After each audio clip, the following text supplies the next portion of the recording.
Então, na aula passada, a gente estava falando sobre computação simbólica, né? A gente chegou até onde?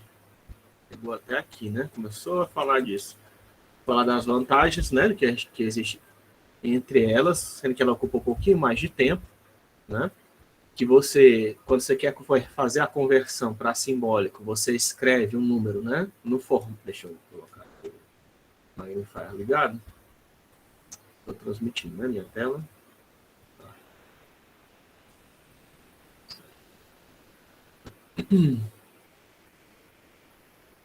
Não é?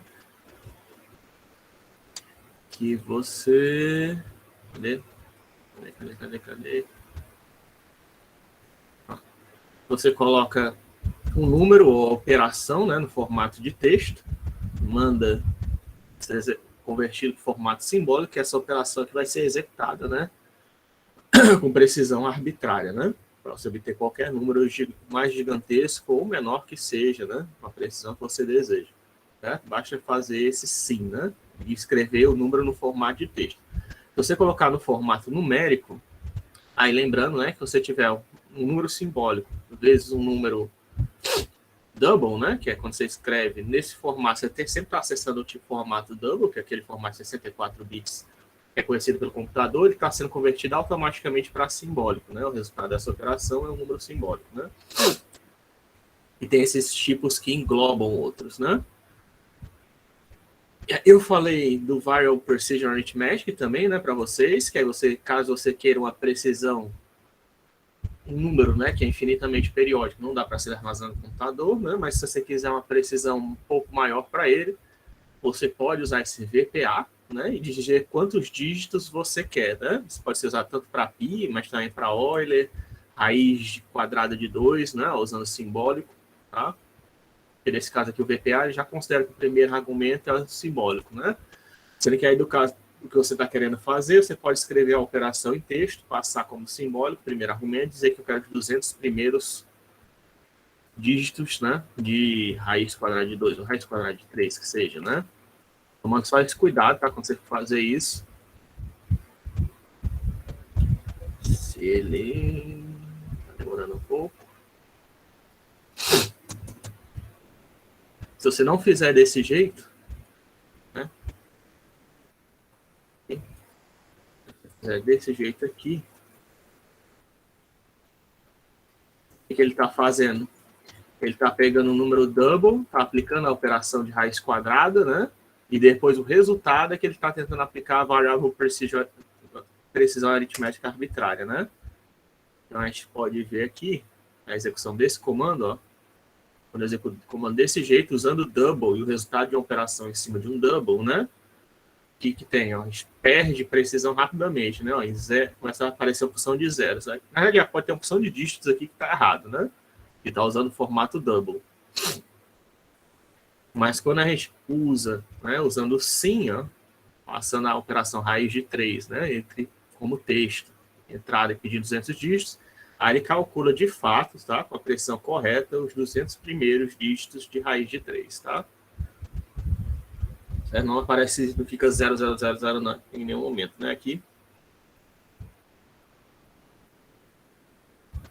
Dá até para comparar depois, para ver onde é que começa o erro, né? Mas provavelmente deve ser nos 15, 16 dígitos, né? Muito provavelmente. Depende do número, né? Eu já falei que no caso de tipos reais é como se você tivesse uma reta com alguns pontinhos marcados nela, né? Que são os números que o computador consegue representar exatamente, né? E aí, dependendo de quanto você está, quão próximo você está desses pontinhos, o resultado pode ser maior, o erro, né? Pode ser maior ou menor. Você faz operações com números de pontos flutuantes no computador, né? Aí o que eu estava mostrando para vocês no final da aula passada é a questão de números racionais, né? Quando eu tenho, por exemplo, 1 dividido por 33, né? 1 dividido por 33 daria um número do tipo 3,0303, não, 0,030303030303 infinitamente, né? Sendo que aí você consegue, isso aqui vai ter um corte, né? Não tem a precisão infinita, né? Em determinado momento vai ter, pode ser que, dependendo de onde, acho que sempre vai ficar 0,3, né? ou vai terminar no 0 ou vai terminar num 3, nesse caso aqui específico. Você já precisa, vai fazer um corte, né? Mas se eu quiser pegar esse número, e aí dá para calcular esse erro, né? Você usando o número, aquele comando que eu já tinha mostrado para vocês, do EPS, né? Ele diz quanto é que tem nessa variável específica, ó, né? O erro de precisão, né? Menos 18 casas decimais, né? Pelo menos, né? Aí aqui o que a gente tem, ó, também quando eu faço uma operação, um terço, 1,33 mais 1 meio, por que esse 1 meio aqui aumentou, né? Diminuiu o erro, né? Porque o meio é um número que você consegue representar exatamente no computador, né? Porque é 2 elevado a menos 1, né? Então no sistema binário você consegue representar meio precisamente. Então, você está pegando um número que você consegue representar precisamente, um número que você não consegue representar precisamente, que você tem uma dízima periódica infinita, né? E aí você diminui o erro, né? Certo? Do que ter só esse número aqui sozinho, né? Sendo que sempre tem esse erro, né? Que é calculado por meio do EPS. Error por si. Não sei exatamente, não lembro exatamente o que era, mas a gente pode, na tradução, se o help mostrar para a gente. O help, não sei porque no Jupyter não está mostrando, né? O help. O help não está funcionando no Jupyter, não sei porquê. Tá, GPS.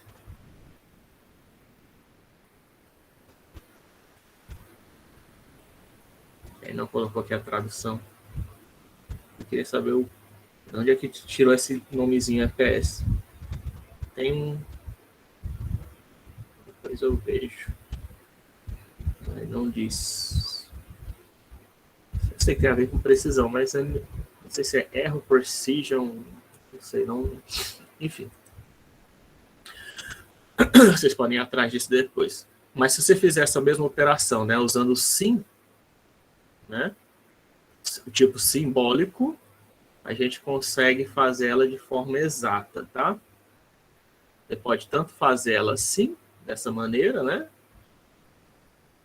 Como também outra maneira válida, né? Seria você fazer desse jeito, né? Dá certo.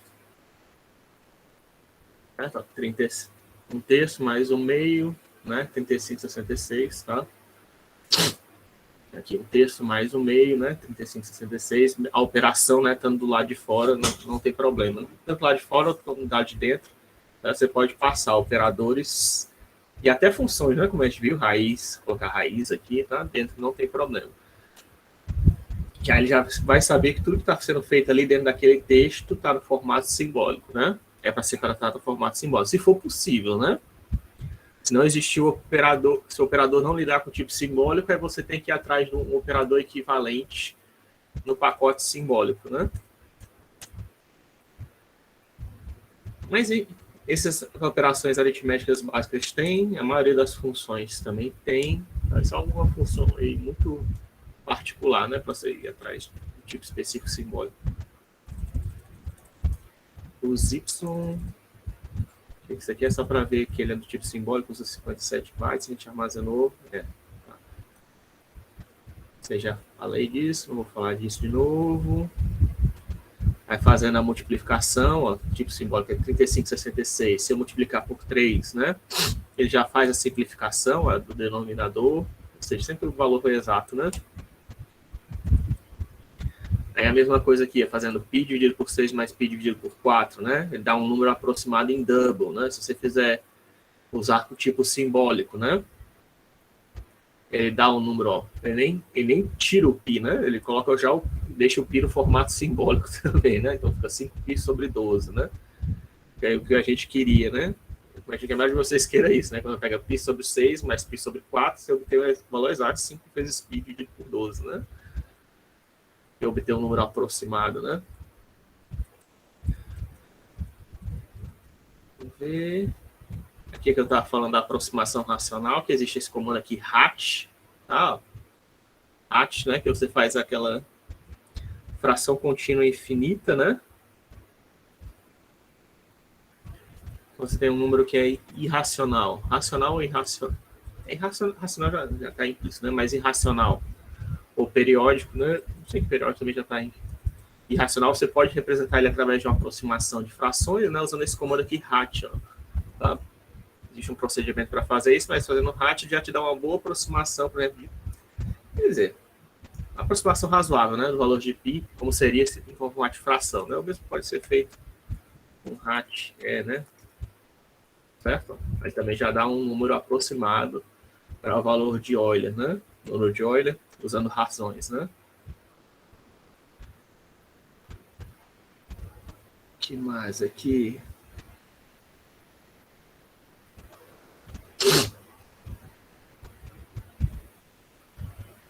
Aqui um outro exemplo, ainda usando o número racional, 32 dividido por 125 dá 0,256, que é um número, né? Errado, né? Pensei que seria 2 elevado a menos 8, né? E aí você usando o tipo simbólico, você obtém o número correto, né?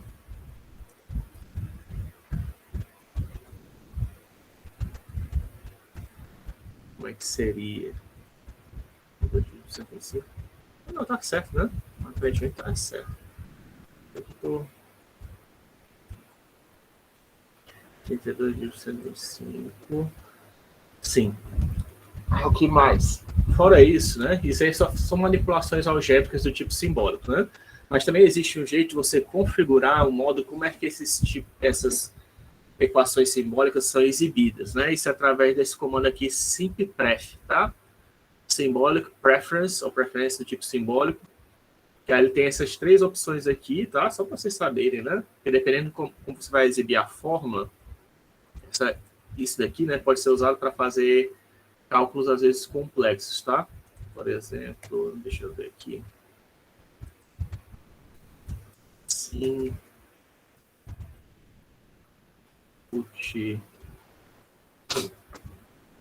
Sei lá. Em português, né? Não teclado ainda. Put 1, né? Esse que vai dar raízes não inteiras, né? Nossa, não encontrou nessa opção. Put. É o outro, hein, que tem? 0, talvez. Não. As funções mais específicas você não está achando, né? Como é que eu faço, então? Eval, talvez eval, né? Mas eval já não vai ser o sim, eu queria usar o sim. 0. Talvez eu esteja usando o formato errado, né? Sim.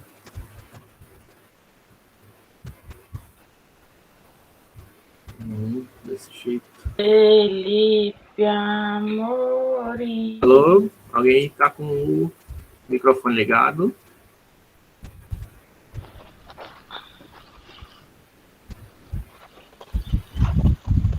Pode desligar o microfone, por favor.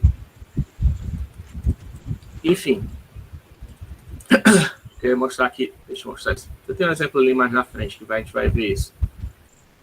Mas no caso aqui do simpref, né?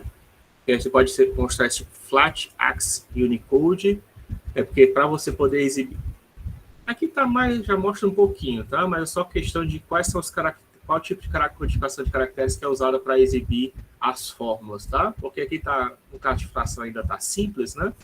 Mas você pode ter uma raiz, tentando calcular ali, é uma raiz de uma fração, né? Por exemplo, o número 2 mais raiz de 3 dividido por 4, né? Por exemplo. Isso é possível, né? Mas em vez de tentar calcular a raiz, eu podia mostrar logo, né?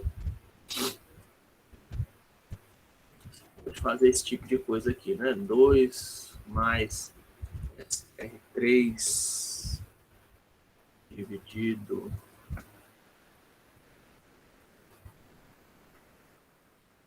5, né? Certo? Aí ele mostra, ó, né, da equaçãozinha aqui para a gente resultado. A gente pode achar isso quando está fazendo um cálculo de raiz, ou então fazendo alguma aproximação, você pode achar essa operação mais complexa. Só que às vezes isso aqui pode ficar gigantesco, tá? E aí, por isso que existem esses outros, por isso que eu estou mostrando isso para vocês, porque vocês podem testar esses outros tipos de exibição, tá? O flat, ele tenta colocar numa linha só, tá? Achatado, sendo que ele vai ficar com, talvez fique confuso, né? Porque ele vai tentar escrever como se fosse uma fórmula na mesma linha, né? Usando uma linha só. Se for possível, tá? Ele vai tentar exibir numa linha só. O ASCII, ele usa a tabela Unicode, a tabela padrão de caracteres do computador, que esse aqui é o default, tá? E o Unicode é o que tenta fazer o mais bonitinho, tá? Que seria o equivalente ao UTF-8, que é aquela tabela de codificação que tem mais... tenta colocar todos os alfabetos que existem no planeta Terra, além de vários símbolos especiais diferentes, tá? Então, por exemplo, aqui eu mostrei, ó, aqui é o que a gente tem visto até agora, 17 de 33, que aí para poder fazer essa fração, ele fez o quê? Ele colocou 2 sinais de menos, né, para fazer, e ele está usando 3 linhas aqui, né, para exibir essa equação. E aí eu colocando o formato Unicode, aí ele coloca o quê? Continua usando 3 linhas, né, mas agora ele colocou um símbolo especial que ele achou lá de barra, né, a barra equivalente de divisão, né? Lá na tabela Unicode ele usou isso, né, para representar a fração. Então, às vezes isso aqui fica melhor, né? Certo? Estou mostrando isso porque às vezes isso daqui dá para confundir com o sinal de menos, tá? Aí você usando no formato Unicode, você não se confunde mais. Você pode tanto usar esse comando pretty ou simppref, tá? Os dois são aceitáveis. Pode usar pretty, quer dizer bonito, né? Ou simppref, que dá na mesma. Se você colocar só simppref sozinho, né? Desse jeito, ele mostra quais as configurações do pacote simbólico atual, né? Aí aqui no caso, ó, ele está mostrando que o default é usar a tabela ASCII, né? Para exibir os caracteres e com precisão de 32 dígitos, né? Esse negócio de quiet, porque existe modos verbose, né? Para mostrar quais são os cálculos que eles estão fazendo. Mas eu nunca usei isso aqui, não. O mais interessante são esses dois aqui, certo? Isso aqui mostra justamente o questão de qual a tabela de codificação que você está usando, se é a flat, que é para ser uma linha só, a ASCII, que é a tabela padrão, ou então o Unicode, e quantos dígitos de precisão você quer. Se você quiser aumentar ou diminuir, né? Para você não ter que ficar fazendo aquele VPA toda hora, né? Não, VPA nesse cálculo agora é 50 dígitos, VPA nesse cálculo agora é 25 dígitos. VPA, você pode usar só o simppref, ó, desse jeito, ó. Simppref, abre parênteses, que é uma função, né? O primeiro argumento da função é dígitos, né? Esse aqui é exatamente o struct, né? Ó. Tá vendo? Escalar structure, de novo, ó. É a mesma coisa para mexer no valor do struct, né? O simppref é um struct, ele tem essas variáveis internas a ele, né? Eu quero modificar o valor dessa variável dígitos, eu posso fazer simppref dígitos, vírgula 16, né? Que é agora quando eu dou simppref de novo, vai estar alterado lá, para usar 16 dígitos por default, né? 16 dígitos não é muito bom, porque esse aí é o default é praticamente a mesma coisa que double, né? Mas eu posso colocar, sei lá, 64, aí já é maior, né? 64 dígitos de precisão usando ASCII. Ou se você quiser, né? Usar aqui. Se eu quisesse que fosse verbose, né? Toda operação. Sendo que aí eu não gosto muito, não, porque aparecem muitas operações esquisitas, tá? Aparece muita informação inútil quando você está. Eu já queria aqui, quiet não é para ficar silencioso, né? Ou será que vai ficar melhor? Vamos ver, não sei se está ativo ou desativo, estou na dúvida. Mas antes de a gente falar de funções anônimas, estava faltando aqui um tópico, né? É porque da última vez, nessa disciplina quem deu foi um outro professor que ele já tinha falado de funções. Nessa parte que a gente chegou agora. Mas eu vou falar agora, a gente vai ver funções. Deixa eu ver aqui o Octave. Programas.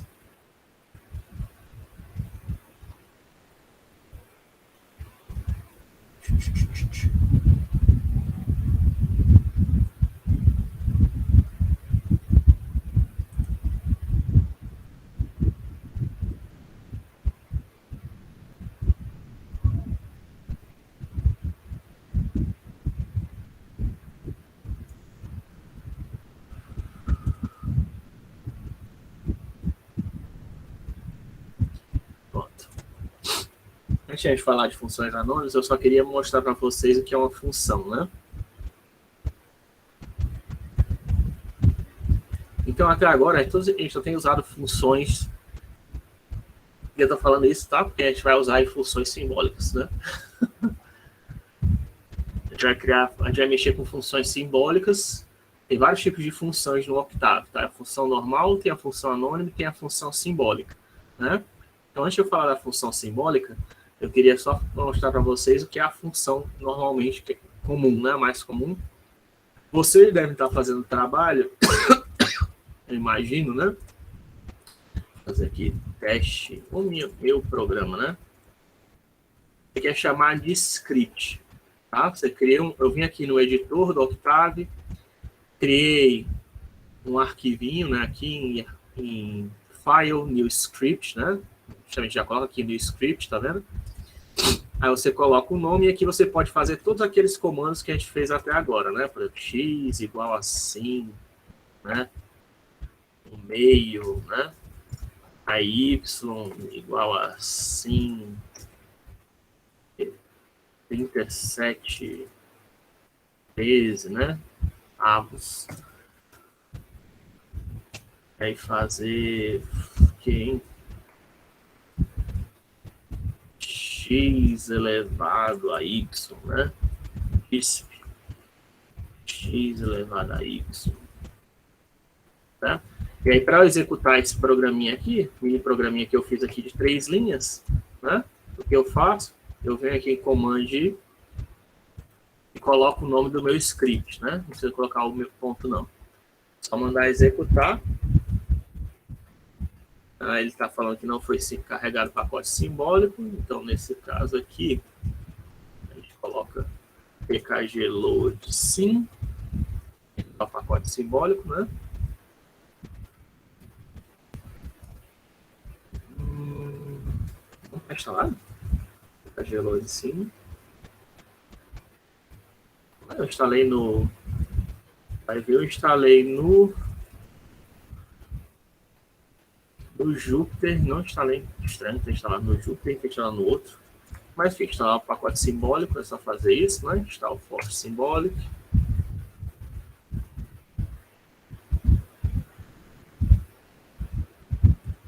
Ou então, na verdade, aqui era para ser pkg load symbolic, né?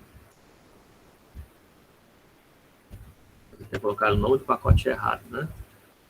Agora já foi.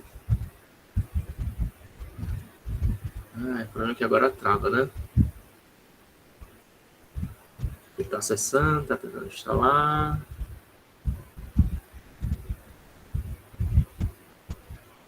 Deixa eu tentar abrir uma outra aba com e no Octave, enquanto esse cara está instalando, né? pkg load symbolic. Eu coloquei o nome errado, ó. Meu programa pkg sims not installed. Eu fiz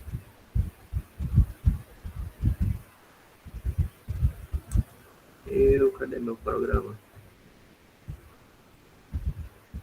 Cadê meu programa? Não atualizou não? pkg load symbolic aí. Sim, 2.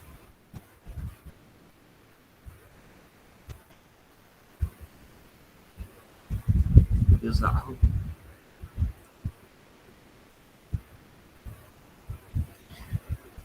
Agora está carregando.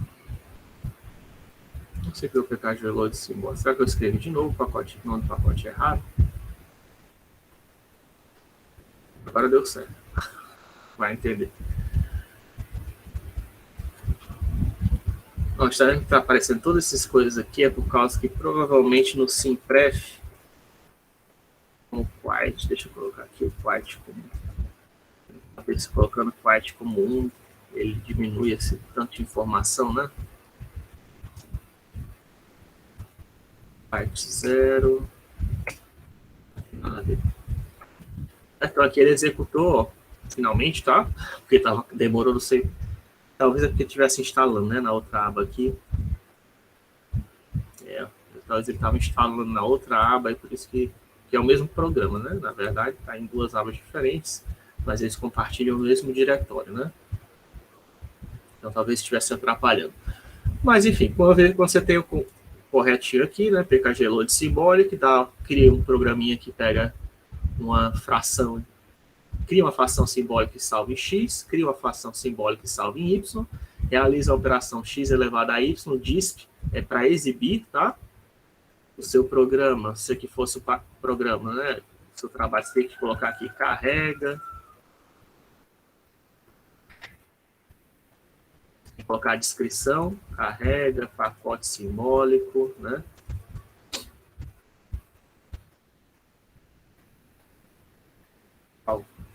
Cria e armazena fração, né? Aqui pode até aproveitar, porque a linha de baixo faz a mesma coisa. E aqui calcula exponenciação, né? Tá? Seria exemplo de mini trabalho, né? Isso aqui não tem todos os requisitos, tá? E quando você vai executar o script, basta colocar o nome do script, né? E aí ele roda, né? E aqui é o resultado, 2 elevado a 2 elevado a 13 dividido por 8, né? Esse aqui é o resultado do nosso programa, certo? No tipo simbólico, né? Usando tipos simbólicos. Para fazer uma função, né? Você aqui, isso aqui no editor foi new script, né? Você pode fazer o quê? New function, né? New function, você coloca agora um nome, que vai ser o nome da sua função, por exemplo, exponenciação, pode ser, né? Então, ESP Brasil, sei lá. E aí ele já cria esse novo arquivo aqui para você, né? Com esse copyright, dizendo que é seu, né? Isso aqui é só para dizer que um programa é seu, está sob a licença livre, né? Mas se você quiser, você pode apagar isso, não tem problema, tá? É só para dizer que você está criando a função livre. E aí veja o que tem de diferente na função, né? Ele coloca essa primeira função com o nome function, e ali no final ele coloca end function. Você pode até deixar só como end, tá? Isso aqui é um escopo que todos os comandos que tiverem entre function e end vão ser executados toda vez que você chamar o nome da função SXP Brasil, que é o mesmo nome do arquivo, tá vendo? O mesmo nome da função é o nome do arquivo que você está. Isso não acontece nos scripts. Nos scripts é só uma sequência de comandos que vão ser executados linha a linha, né? Conforme você chama eles, tá? Isso aqui é chamado de script. Tem várias linguagens de programação script, né? JavaScript, né? ActionScript. Tem vários tipos de linguagem de script na internet. Tem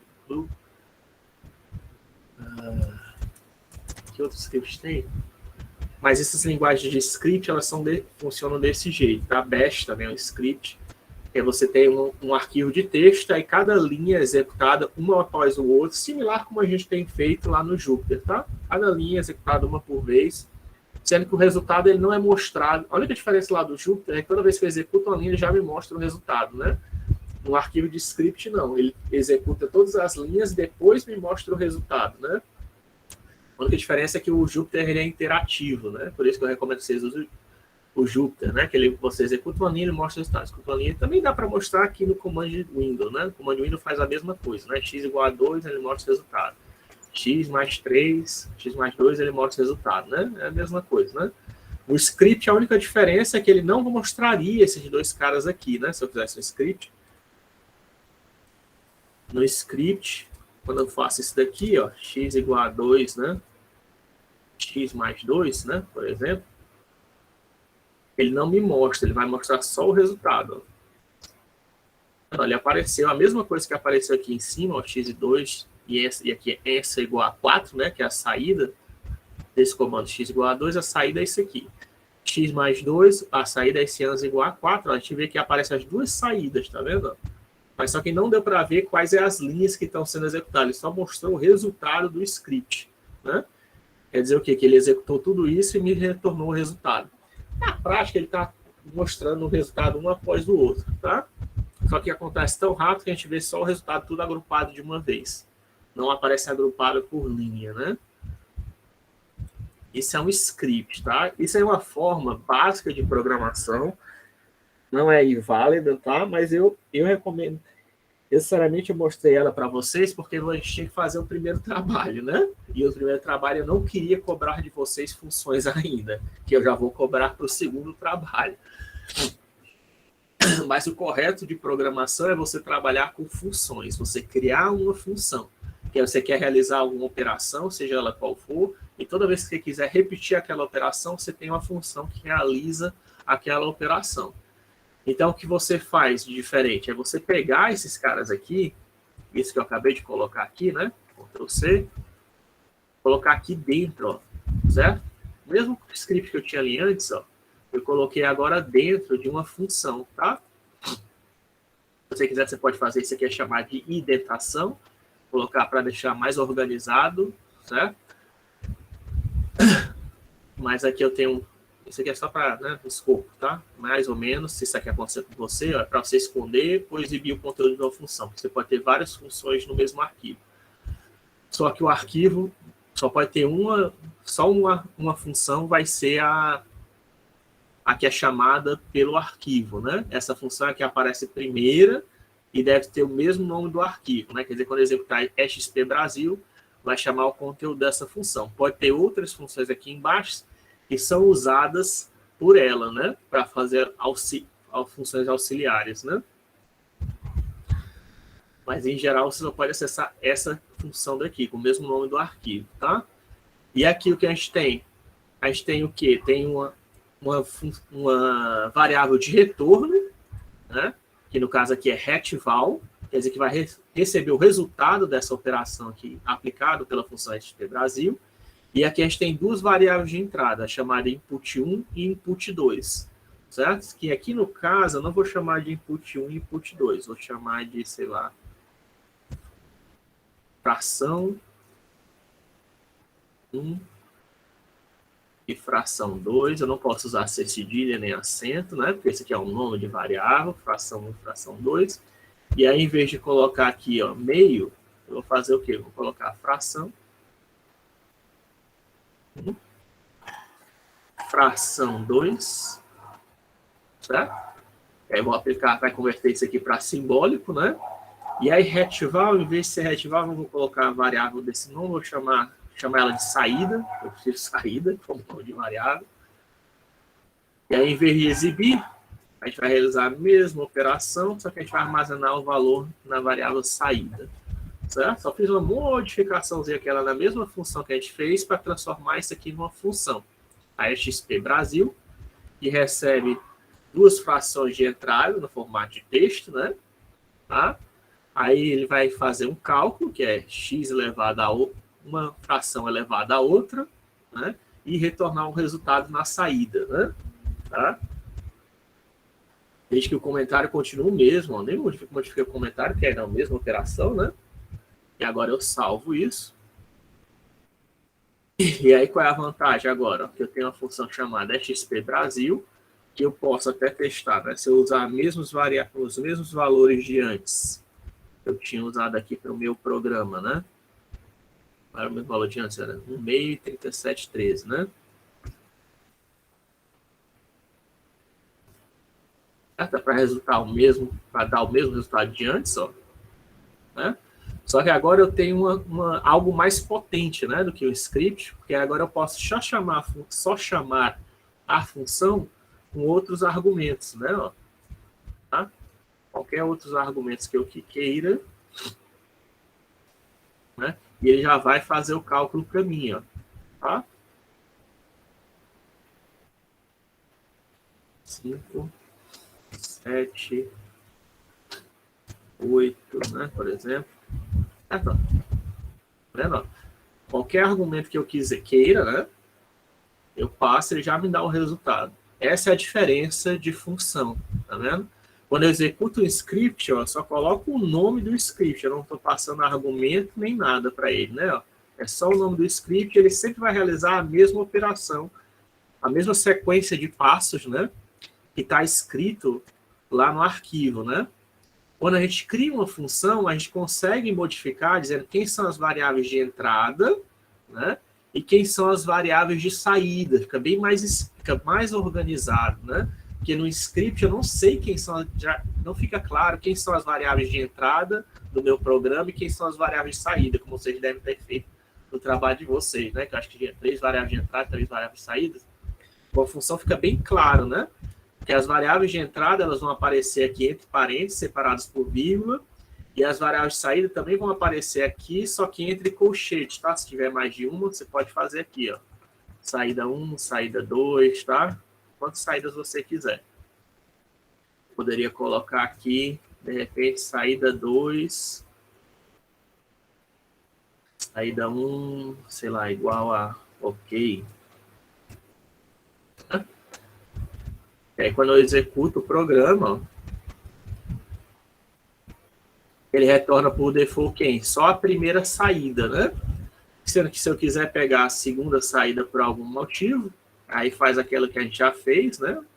Coloca entre colchetes separados por vírgula, aí veio. A primeira variável tem o resultado da operação XP Brasil, e a segunda variável tem aquele valor OK que eu coloquei lá, né? Certo? Então, isso aqui é uma função, uma maneira mais organizada e mais correta de a gente fazer... Opa, isso aqui, né? De você fazer programação serial, né? Isso aqui é chamado... Oficialmente, a gente chama isso de programação modular, quando você está fazendo isso. Quando você está fazendo isso aqui, é programação script, né? É script, pode se chamar de programação serial, sendo que aqui já é um pouquinho melhor, porque a gente chama de... ainda é programação serial, mas já é modular, né? Por quê? Porque você tem os módulos, você tem as funções que você pode reaproveitar, você pode fazer refactoring, quer dizer que mais tarde você descobrir uma nova maneira de fazer essa operação melhor, você pode reescrever ou melhorar esse seu script, né? Certo? Isso aqui é que eu recomendo que vocês se acostumem a fazer, e essa é a prática do MATLAB e do Octave, promovida pelo MATLAB até hoje, é essa. Toda função que você quer, tudo que você quer, você cria uma função para realizar aquela operação e deixa salvo no seu, como um módulo, né, para ser acessível sempre que você precisar, né? Por exemplo, a função XP Brasil vai ficar salva no meu diretório lá do Octave, toda vez que eu quiser usar ela, eu posso chamar ela, né? Para realizar com frações diferentes. Veja a diferença, né, do script. No script, se eu quisesse modificar alguma coisa, eu teria que vir aqui no script, lembrar o que é cada variável, né? E pode ser grande, tá, o seu script, e aí modificar os valores manualmente. Eu mesmo num código pequeno, pessoal, às vezes você se esquece, tá? Você sendo programador, não, você faz um código, às vezes não é tão grande, sei lá, tem 100 linhas, 50 linhas, mas aí você quer mexer nas variáveis depois para fazer uma outra, sei lá, eu fiz um programa para contar a quantidade de verbos num texto, né? Se eu fiz isso no formato de script, e aí depois eu quero fazer quero recontar os verbos no texto para um outro texto diferente, se eu fiz aquilo no formato de script, às vezes não é tão fácil de ver onde é que está a variável que faz a leitura do texto, que eu usei para fazer a leitura do texto. Mesmo que o resto eu nem vou mexer nas outras linhas do código, né? Porque ainda é para contar os verbos, né? Já tem lá o meu código que é para contar os verbos, mas eu encontrar qual é a variável que está lendo o texto dentro de um script não é fácil. Não precisa ser a primeira variável que aparece, tá? Ela pode estar lá no meio jogada. Você se acostumando a fazer uma função, você já garante que as funções, que todas as variáveis de entrada vão estar sempre no cabeçalho. A primeira são as primeiras, tanto as variáveis de entrada como as variáveis de saída são as primeiras que você vê, né? E você pode colocar, inclusive, comentários dizendo que cada uma delas recebe, né? Dá para fazer a documentação. Tem até programas que fazem gerador de documentação. Você tem que seguir seguindo um cabeçalho específico do seu arquivo, ele consegue até gerar a documentação para você automaticamente, né? Então, o correto é que você se acostume a criar funções, né? Que aí você sempre fica bem mais fácil, né? Se eu fizer aquele meu programa que faz fiz um programa que conta verbos de um texto. né? E eu quero agora usar essa mesma função para outra, eu fiz no formato de função, tudo que eu faço é encontrar qual é a função que eu usei, né? E modificar um argumento de entrada. Mesmo que eu não use todos os argumentos de entrada, eu posso usar só o primeiro. Mesmo assim, você já consegue executar a função e fazer a contagem de verbos, né? No caso, isso aqui fosse uma função de contagem de verbos, que não é o caso. Mas fica bem mais fácil você reaproveitar e modificar funções. Facilita a manutenção do seu código-fonte. Tá? Isso é uma coisa que a gente já descobriu, pessoal da computação, que você tem que se preocupar com manutenção de código. E uma das maneiras de você se preocupar com essa manutenção de código é você agrupando, criando funções. Ah, mas professor, eu já ouvi falar de orientação a objeto. O que é orientação a objeto? Orientação a objeto é um pouquinho ainda mais além, e aí você, em vez de agrupar seu código-fonte só em funções, você agrupa funções e variáveis dentro de uma classe. Aí você tem uma classe, e dentro daquela classe ela tem uma série de funções e uma série de variáveis dentro daquela classe, né? Você é um jeito, é um pouquinho melhor, né, do que você criar funções, mas eu, sinceramente, assim, eu não vejo tanta praticidade assim. Eu acho que, às vezes, a orientação a objeto dá mais trabalho do que o necessário. Né? Geralmente, se quiser, para vocês querem fazer um script rápido para realizar uma determinada operação, às vezes você tem que criar uma classe que tem variáveis, tem que seguir uma estrutura bem específica. Você perde muito tempo criando essa estrutura, em vez de estar resolvendo o problema que você quer. Né? Então, eu acho que eu, particularmente, sou um defensor da programação modular. Eu acho que é a mais fácil, a mais prática de manter. É a mais fácil de manter e é a mais fácil de fazer. Você cria uma função, tem as variáveis de entrada e saída, pronto. Você coloca comentário, pode encher de comentários se você quiser, e está pronto, né? E é assim que, como eu disse, é uma técnica que mesmo o MATLAB, hoje em dia, já tem 40 anos aí, sei lá, de existência, ainda usa, né? Quer dizer, eles até têm orientação a objeto, mas o pessoal ainda prefere, a maioria dos programadores de MATLAB e de Octave prefere a programação modular, porque é mais prático. Você tem uma função que realiza a operação que você quer, em vez de ter uma classe agrupando várias funções de acordo com um determinado tipo, né? Você já adiciona um grau de complexidade, né, em cima disso. Mas até dá para fazer isso, se você quiser. E eu acho, dependendo se a gente tiver tempo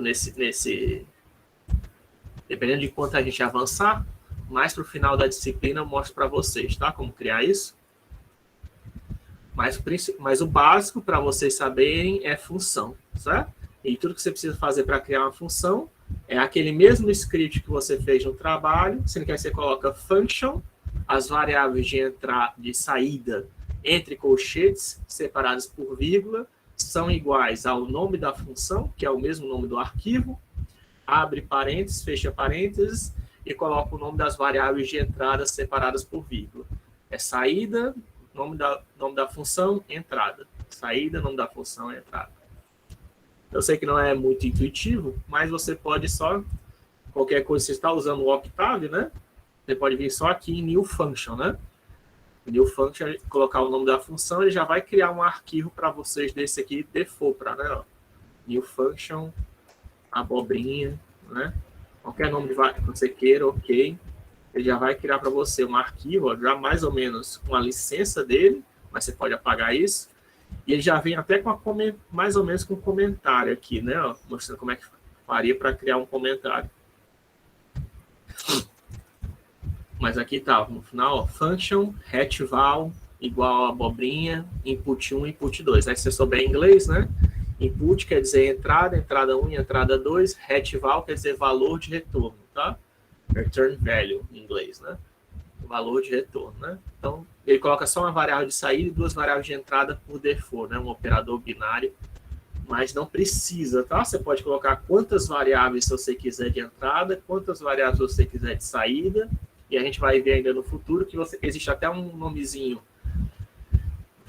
existe um nomezinho especial, o var_argin, né? Você pode usar aqui, ó, só adiantando, né? var_argout, e var argin, certo? O que quer dizer isso? Var argin, var gaut, professor? É uma variável especial, tá? Var argin, que é Variable Argument Inputs, tá? E aqui var argout é Variable Argument Outputs, que é quando você tem uma função que você já talvez algum de vocês tenham pensado, e se eu tiver uma função que de repente pode receber às vezes 3 argumentos de entrada, às vezes recebe 5, às vezes recebe 2, às vezes recebe só um argumento de entrada, como é que eu faço nesse caso? Eu vou criar 7 funções, 8 funções? Não, você não vai fazer isso. Você vai usar o var argin e o var argout, tá? E aí você vai ter uma quantidade, isso aqui é uma célula, né? E aí você pode ter quantas variáveis de entrada você quiser e quantas variáveis de saída você quiser. E aí você vai acessar todas as variáveis de entrada através da variável da célula, né, do gaveteiro var argin e do gaveteiro var argout, tá? É um jeito de você ter uma função chamada abobrinha, que tem quantos argumentos de entrada você quiser, ele vai colocando. O primeiro argumento vai estar no var argin 1, né? O segundo argumento vai estar no var argin 2, o terceiro argumento vai estar no var argin 3, né? E se tiver várias saídas, vai tudo ficar nos var argouts correspondentes. Tem 7 saídas, vai ter 7 variáveis, 7 gavetas no gaveteiro var argout, né? Armazenando a primeira posição, segunda posição até a 7ª posição, tá? Pode até ser uma matriz, né? Enfim, uma célula é um tipo especial de matriz, você pode, né, basicamente receber qualquer coisa de entrada.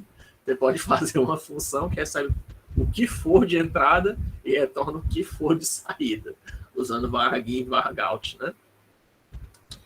Isso não é tão fácil de fazer em outras linguagens de programação, vale lembrar, tá? Isso aqui, para fazer isso aqui em outras linguagens de programação, você ia ter que usar um ponteiro para void, ou então você ia ter que usar programação orientada a objeto, certo? Isso é uma das razões porque o pessoal do MATLAB do Octave continua usando programação modular, porque tem esses truquezinhos que você pode fazer que evita que você tenha que se meter com programação orientada a objeto, né? Esse aqui você não precisa usar sobrescrita de funções, por exemplo, que é um recurso de orientação a objeto, para você ter várias funções que lidam com quantidade de argumentos diferentes. Você pode usar só a célula como entrada e uma célula como saída, var argin e var argout, que já resolve. Pode esquecer o que é sobrescrita de funções. Eu vou até falar para vocês, tá? Para vocês saberem, caso algum de vocês se aventurem em outras linguagens de programação. Mas em MATLAB, em Octave, você nem precisa fazer isso. Você pode esquecer, nem fingir que nem sabe isso. Mesmo que quando eu falar para vocês esquecerem, se vocês se lembrarem do var argin e var argout, não importa.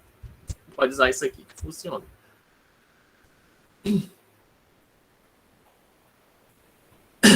E existem outros recursos que substituem algumas das técnicas que são usadas em programação orientada a objeto. Justamente porque o pessoal... Enfim, já estou defendendo demais aqui, perdendo tempo com isso. Vamos lá. Não vai perdendo tempo, né? Mas, enfim, o que é a função anônima, né? A função anônima, ela tem esse nome, quer dizer, ela não tem esse nome, né? Justamente por causa disso, né? Quer dizer que ela não tem um nome. Essa função que eu acabei de mostrar para vocês, eu vou incluir, tá aqui. Eu já comecei aqui da função anônima, né? Eu vou incluir um tópico novo nesse arquivo, mostrando funções normais, tá? Ela vai ter funções anônimas e funções simbólicas. Vai ser 1.1 convertendo tipo numérico qualquer, que a gente já viu. Aí 1.2 vai ser funções comuns, funções 1.3 vai ser funções anônimas, 1.4 vai ser funções simbólicas. A função anônima é do mesmo jeito que a função que a gente acabou de ver, só que justamente ela não tem um nome. Como ela não tem um nome, a gente precisa ter algum jeito de referenciar ela, né? Como é que a gente referencia essa função se ela não tem um nome? É através do operador arroba, tá? E aí, do mesmo jeito, ela tem que ter variáveis de entrada e tem que ter variáveis de saída, né? Só que tem um problema, né? No caso das funções anônimas, né, as variáveis de saída, elas não ficam devidamente separadas, né? Elas só tem um espaçozinho, né, para elas virem. A variável de entrada até fica parecido, né, mais ou menos. Aqui é, por exemplo, a construção de uma função anônima, tá?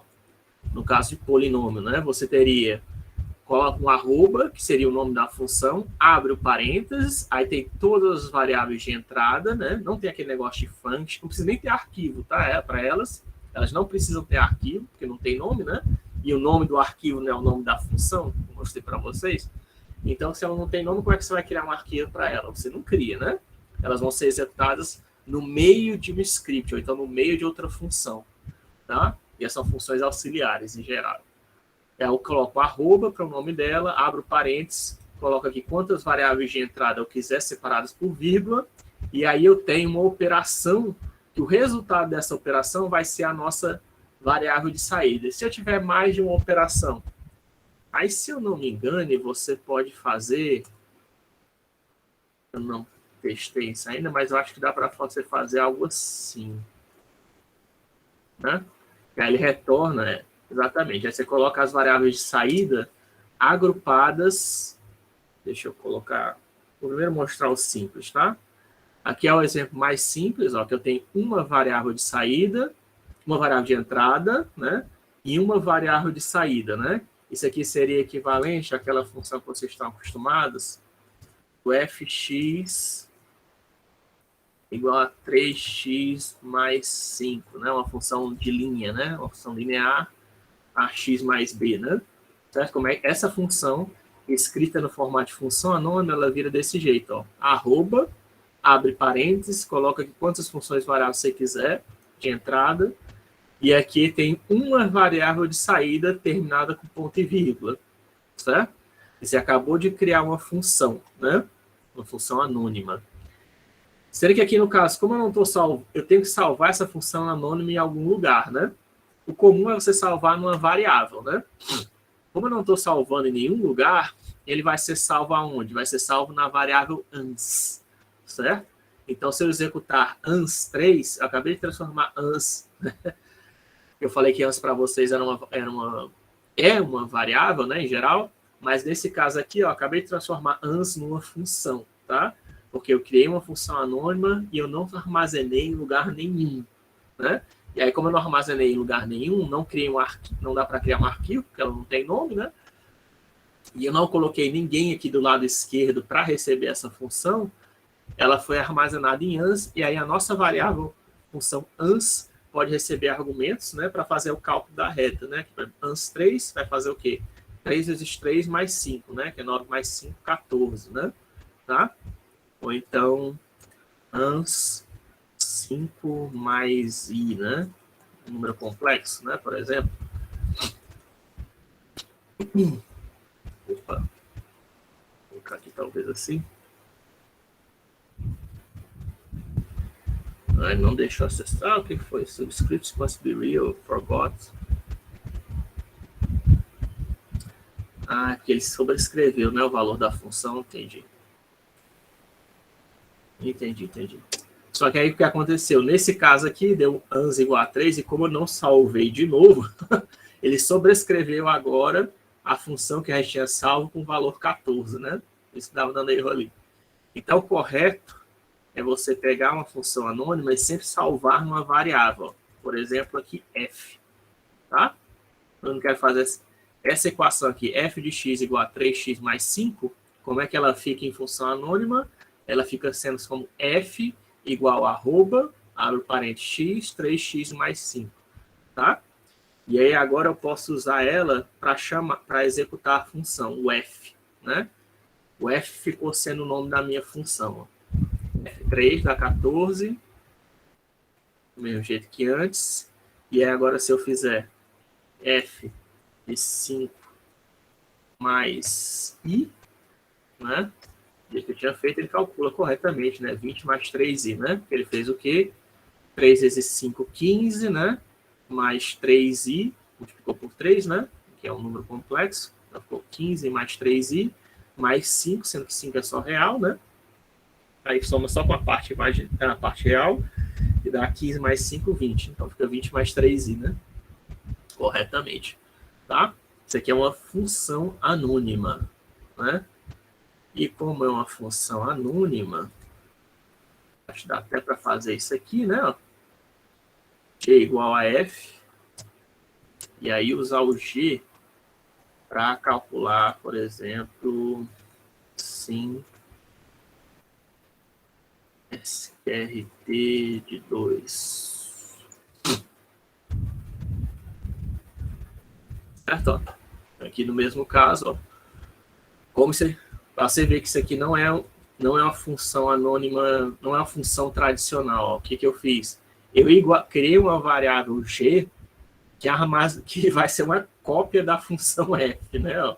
Eu copiei a função f para a função g. Então, o g agora vai agir igualzinho a f.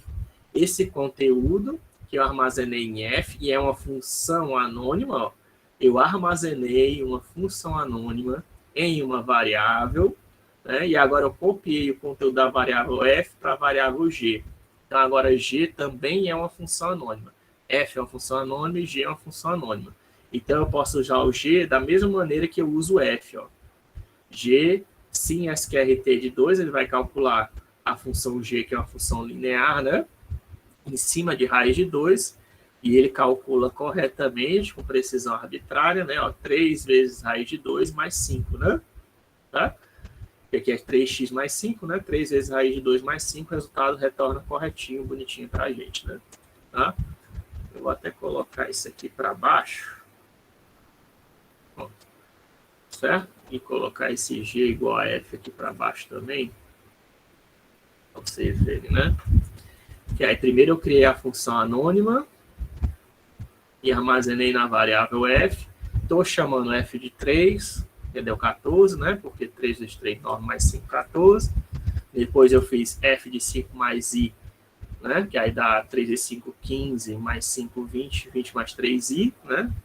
E aquele número imaginário, raiz de menos 1.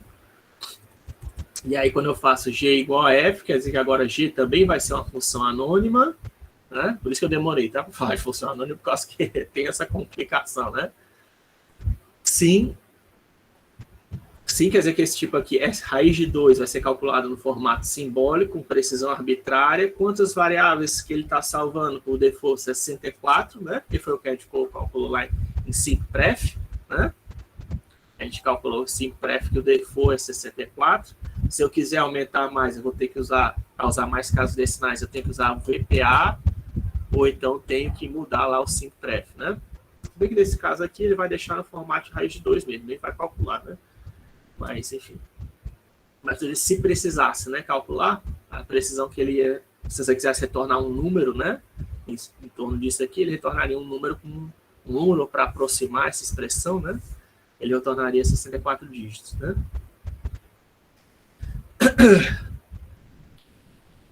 E aqui eu mandei isso como argumento para a função g, ele retornou o resultado, né, para mim, tá?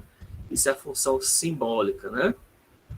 E aí, se eu quisesse ter, sendo que nesse caso aqui está uma variável de entrada e uma variável de saída, mas você poderia fazer, né? A gente poderia fazer uma variável que recebe mais, né? Obviamente, tipo h igual a arroba xy, né? De repente, uma função que tem derivada parcial, né? Aqui é x. Para quem seria uma função aqui, por exemplo? X vezes y. X é boring, né?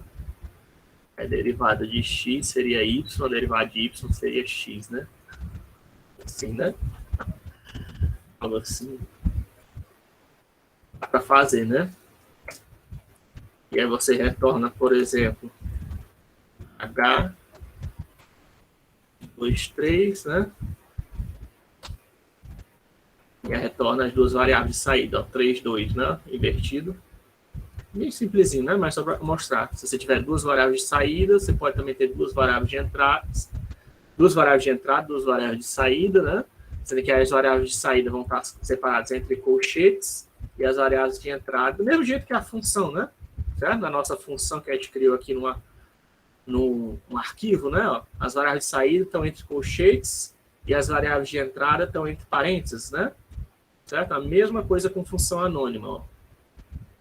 As variáveis de saída estão entre colchetes e as variáveis de entrada entre parênteses. Só muda a ordem, né? Primeiro vem o nome da função, aí vem as variáveis de entrada e depois vem as variáveis de saída, né? que podem ser iguais a variáveis de entrada, tá? Não tem nada que impeça, não, isso aqui, tá? Você pode fazer, por exemplo, uma função aqui bem simplesinha, ó, new function, criar a função superf,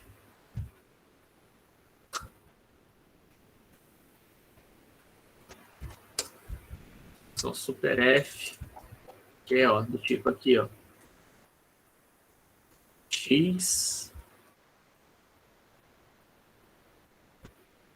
igual a x, ó. Isso aqui é uma função válida, certo? Ó, fazer isso, ó. A entrada é igual a saída, não precisa ter nada, né, no meio do corpo dele. Aí superf, sei lá, 32, né, ó. Tá vendo? Ele passou direto, ó, o valor da entrada para o valor da saída, tá vendo? Acabei de criar uma função superf, que é a variável de entrada é igual à variável de saída, né? Certo? E tem um nome, né? Superf, que é o mesmo nome do arquivo, tá?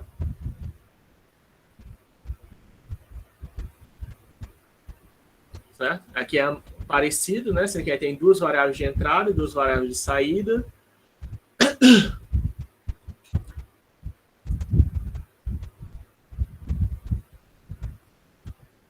Né? Variável de entrada, duas variáveis de saída. E aí,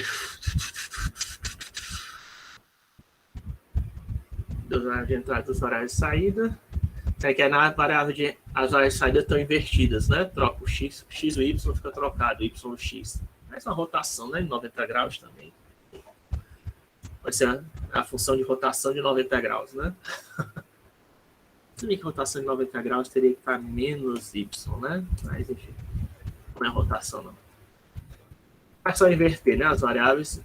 E pode ter uma função desse tipo que inverte as variáveis, né? Aí h, você passa as duas variáveis de entrada e ele troca a posição, né, das duas variáveis, que é parecida, a gente tem, né, uma variável, um comando que faz isso, vocês se lembram, que é o flip left right, né?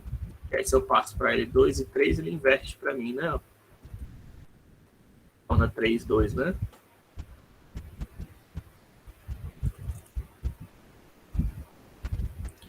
Enfim, existe uma função anônima. Aí aqui está um outro exemplo de função anônima. Ó, tem um vetor, x é uma variável de entrada que recebe, vai de menos 10 a 10, com passo de 0,0002, né?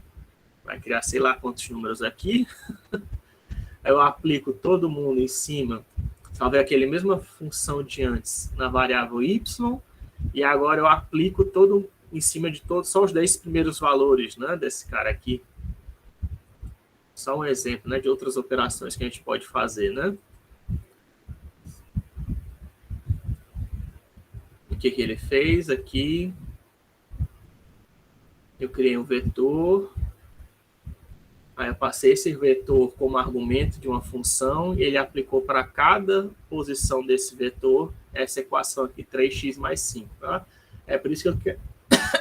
Aqui é só para demonstrar aquilo que eu já falei para vocês, que o Octavio MATLAB ele aceita por default como entrada matrizes, tá? Então você pode fazer, isso aqui não está errado, está pegando só as 10 primeiras posições da matriz, mas podia fazer com ela toda, tá? YX do tipo, né? Plot x, YX, tá? Ele vai dar, se bem que aqui eu teria que colocar o 7 GCF visible, acho que é 1, né?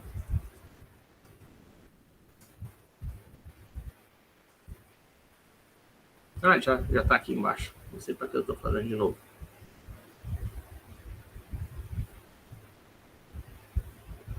Certo? Ele já mostra o gráfico, né? Aplicado é uma reta, né? Gráfico de reta. É boring. É só para demonstrar. Eu gosto de começar com um exemplo simples, né? A gente vai complicando, tá? Então eu começo com um exemplo simples e depois a gente vai pegando exemplos mais complexos. Que dá a chance de vocês dizerem que não estão entendendo alguma coisa. Aqui é outro exemplo de função anônima, recebendo dois argumentos, cosseno de x mais cosseno de y.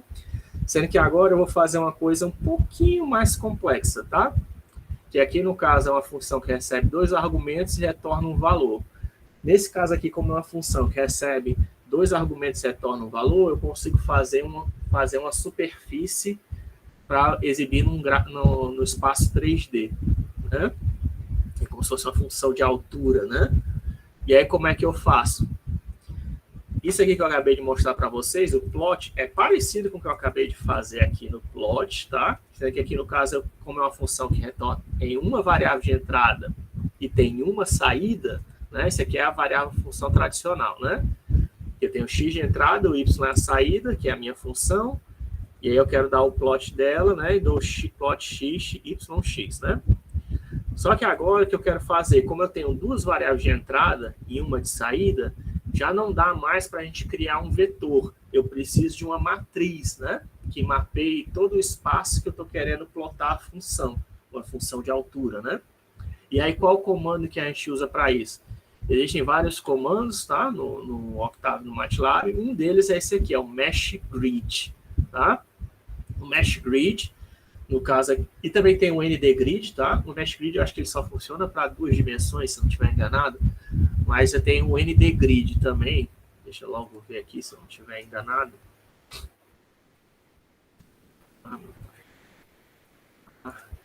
O ND Grid, ó. Tá? O ND Grid ele cria para qualquer dimensão, tá? Eu usei o recurso autocompletar aqui. Escrevi ND, dei tab, aí ele completou com grid, só para confirmar. O Mesh Grid, certo? Aí eu coloco aqui que a variável x vai variar de 1 a 5 e a variável y vai variar de 6 a 10. Podia ser qualquer coisa, tá? O passo podia ser qualquer coisa. Os valores aqui poderiam ser qualquer coisa. Você poderia usar até o linspace, se você quisesse aqui. A questão é que para cada elemento só tem que ser 2 vetores, né? E aí cada elemento desse e 2 vetores do mesmo tamanho, né? E aí para cada elemento desse vetor, ele vai repetir todos esses elementos, né? Então vai ter um 6, um 7, um 8, um 9 e um 10. Aí depois vai pegar o segundo elemento, que aqui é o 2, é o 2, 6, né? 2, 7, 2, 8, 2, 9, 2, 10. Depois vai pegar o 3, aí 3, 6, 3, 7, 3, vai criar esse grid, né? Por isso que é chamado de Mesh Grid, certo? São pontos igualmente espaçados no espaço. Se a gente pensar o espaço cartesiano 2D, né? É como se ele estivesse marcando, pegando pontinhos, uma matriz de pontos, né? Talvez, se você quiser imaginar, algo assim, né? Parecido assim, ó. Tem o espaço 2D, ele está colocando um pontinho, né? São igualmente espaçados, bem ordenados. Por isso que a gente chama isso de grid, né? Ou de grade, porque eles têm esses pontos igualmente espaçados, né? Esse aqui é um exemplo de grid, né? Que você tiver em controle remoto, por exemplo. É que aí os pontos, na verdade, eram para ser menorzinhos, né? Vocês sabem, né? Pontos é para ser infinitamente pequeno, né? Na verdade. Mas, né? Respeitando as devidas proporções, imagine por algum motivo o cara gostou de pintar com tudo colorido, grandão. Para facilitar. Professor, Oi, diga. teria como eu plotar isso aí? Como é que ficaria o plot disso? Eu vou plotar. Estou primeiro só explicando, mas já vou plotar. E aí, eu colocando o Mesh Grid, ó, o que ele vai fazer? Tanto o valor para x como para y vai ser uma matriz, tá vendo? Ó? A saída de x é 1, 2, 3, 4, 5, 2, 3, 4, 5, 2, 3, 4, 5, 2, 3, 4, 5. E a saída de y é 6, 7, 8, 9, 6, 7, 8, 9, 6, 7, 9, mas no formato de matriz, ó. De forma que a gente pode ver, ó, tem 1, 6, né, ó, 1, 7, 1, 8, 1, 9, 1, 10, ó, 2, 6, 2, 7, 2, 8, 2, 9, 2, 10. Do mesmo jeito que eu falei para vocês, já organizou o grid, né? E aí, para plotar, né, aqui é só chamando a função. Ah, não deu plot não disso? Eu pensei que tinha dado plot. Ah, tá aqui o plot, né? É porque eu coloquei aqui. Mas eu podia ter dado aqui já o plot. Para dar o plot disso, que é anônima, né? Foi anônima, né? Que eu criei o nome. É anônima, xy cosseno de x cosseno de y. Para dar o plot tem várias maneiras. Um dos comandos é esse aqui, ó. Mesh xy, anônima xy, que é esse comando é mesh, recebe 3 argumentos, né? Os 2 de entrada e o z de saída, né? Que é dado por anônima xy. Que que ele vai dar o plot do gráfico. Opa, porque não executei, né, a linha. Tem que lembrar de executar a linha, senão não dá certo, né? Pronto. Certo? Ele já plotou aqui pra gente. Deixa eu colocar isso aqui no Octave, que a gente pode ver melhor, né? No Octave permite girar, tá? O 3D, aqui não, no Jupyter ele só mostra como uma figura estática. Uma cor um pouquinho chata. Aqui no Octave eu só preciso dessa linha, não preciso da linha de baixo. O Mesh. E aí tem, ó. Aqui pode clicar nisso aqui para rotacionar, ó, a nossa matriz, né? Por cima, ó, a gente vê o grid, né, que eu estava falando. São os pontos igualmente espaçados. Mas se eu rotacionar aqui, ó, eu posso ver como é que, o que foi, né? Aquela parte do cosseno. É uma parte, né, da função cosseno de x mais cosseno de y. Só está vendo um pedacinho dela pequeno, né? Isso aqui é usando a função mesh, tá? Mas existem outras funções. Não existe só essa não, para fazer plot de superfície. A gente tem a surf também. Tá? Que aí a surf já pinta, né, os quadradinhos, ó. Não fica...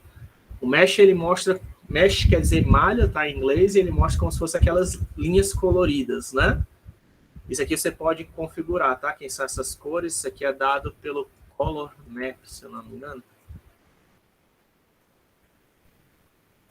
É como se fosse o title, né? O title dá o título do gráfico, né? O axis X, axis Y dá os valores que você quer colocar no eixo X, no eixo Y, né? No caso aqui teria eixo X, eixo Y e eixo Z, né?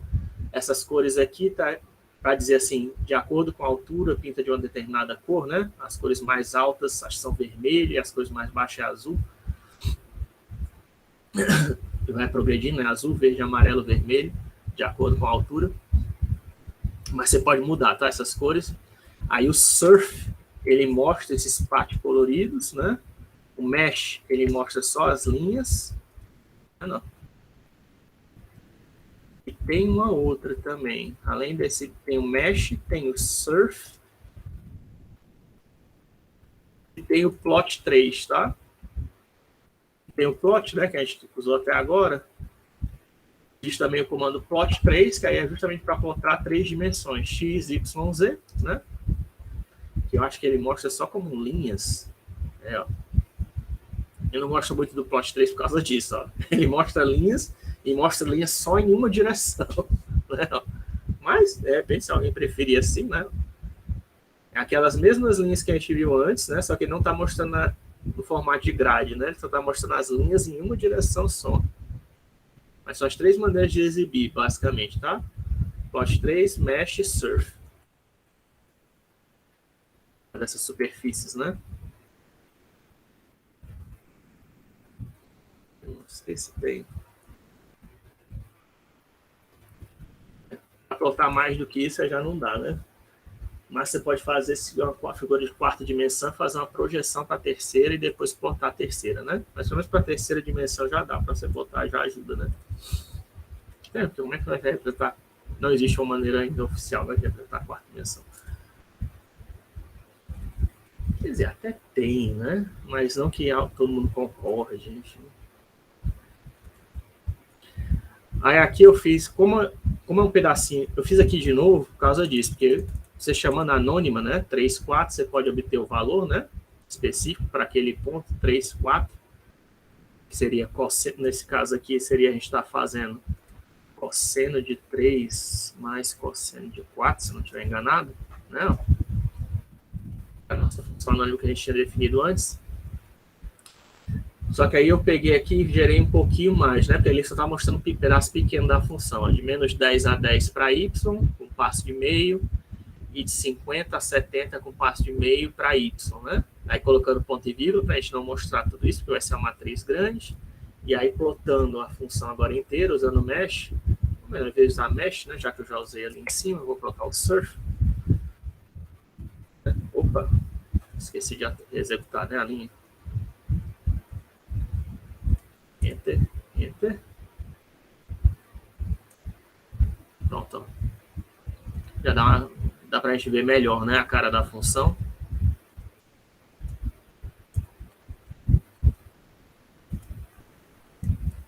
Mesh grid. Surfer. Pronto. A gente pode agora aqui rotacionar, né, ó, ver como é que ela é por cima. Por cima a gente vê que ainda é a gradezinha, né, ó. Isso que eu chamei de função altura, né, ó. Gradezinha, pontos igualmente espaçados, aí você pode girar, rotacionar aqui para ver, né, a função cosseno mais cosseno, né, cosseno de x mais cosseno de y. Isso aqui é para não modificar a razão de aspecto, não era para modificar, mas aí no caso, lembra que você tem aquele comandozinho que é o daspect. Vou deixar que a razão de aspecto não altere a figura. Tem o daspect, acho que deve ter melhorado, e tem também o pbaspect.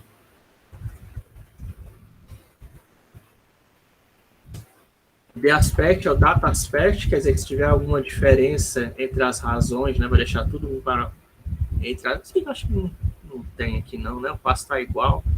Não sei se aqui vai fazer modificação não, mas pbaspect é o plotbox aspect. Plotbox aqui é data aspect dos dados, razão de aspecto dos dados, e aqui é a razão de aspecto da caixa de desenho. Tá? A caixa de desenho é esse aqui, né? Para deixar mais ou menos, ver que ajeitou, né? Para não deixar a figura deformada, né? Poder ver uma representação mais real de como seria a função, né? Independente de como eu gire ela, como eu mexi ela, né? Tá vendo que tá ficando meio estranho, né? Conforme eu girava.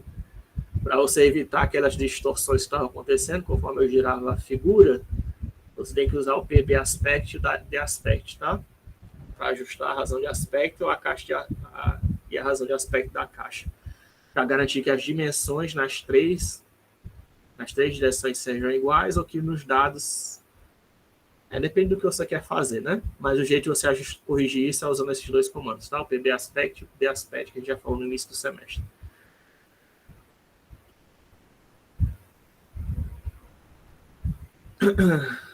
O surf, ele mostra...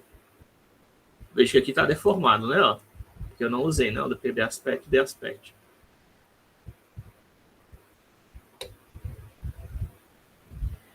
E é justamente, né? Ó, tem essa deformação, por quê? Porque a gente tem aqui esses valores aqui, menos 2, tem um intervalo só de 4 unidades distribuídas por um intervalo de, sei lá quantas unidades, né? Entre menos 10 e 10, intervalo de meio, não, porque 20 pedaços, talvez, né?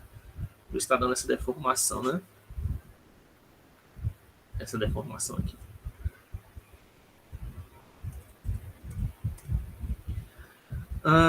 O operador arroba, além de função também de servir para criar funções anônimas, tá? Ele também serve para você armazenar funções, tá? Funções tanto que já existam no Octavia, que você crie, que a gente crie, tá? Por exemplo, aqui, ó, eu criei bola. Eu sei que isso aqui é... Enfim, eu estou mostrando para vocês terem ideia do que dá para fazer, né? Que é outra coisa que... Você lembra que eu falei para vocês? A vantagem de classe, né? Que existe orientação a objeto, que você consegue armazenar várias funções e variáveis dentro de um mesmo objeto. Você já consegue fazer isso com programação modular. Como? Usando o operador arroba. Arroba sim H, arroba cosseno H e arroba tangente H. O que eu estou fazendo? Eu estou salvando as funções tangente H, cosseno H e seno H como se fossem variáveis dentro da célula bola. Tá? Eu estou expandindo o conceito para vocês. A gente já viu que é célula, que é struct. O que eu estou dizendo de novo para vocês hoje é que você, além de salvar qualquer variável, qualquer tipo de variável dentro de uma célula ou dentro de um struct, você também pode salvar funções. Na verdade, você pode salvar funções dentro de variáveis, como a gente acabou de ver hoje, usando funções anônimas, né? Só para vocês saberem, isso é porque, na verdade, está usando ponteiros, tá? No meu entendimento, né? Porque tem gente que eu falo isso e a gente, não, o MATLAB não usa isso, não. Mas não sei como é que você consegue ver o código do MATLAB, né? Mas, enfim. meu entendimento, né? O jeito de fazer isso daqui, usando qualquer outra linguagem de programação, seria usando ponteiros, tá? Isso aqui, ao invés de usar ponteiros, a gente está usando é o arroba, né? Aí o arroba sim H, arroba cosseno H, arroba tangente H, a gente está salvando as funções, né? Ou referências para funções dentro da variável bola, né? E aí eu posso usar, certo? Para fazer, eu posso usar essa função, inclusive, para usar essas 3 funções, como é que eu faço? Ó? Eu abro o gaveteiro, né, na posição 1, e aí lá não tem uma função, né? Bola 1 não é a função seno H, seno hiperbólico, seno H é seno hiperbólico, tá? Seno hiperbólico, cosseno hiperbólico, tangente hiperbólica. Então, tanto é que era bom, talvez, mostrar isso aqui no formato de matriz, né? Só para vocês verem que é a mesma coisa. Seno H de π.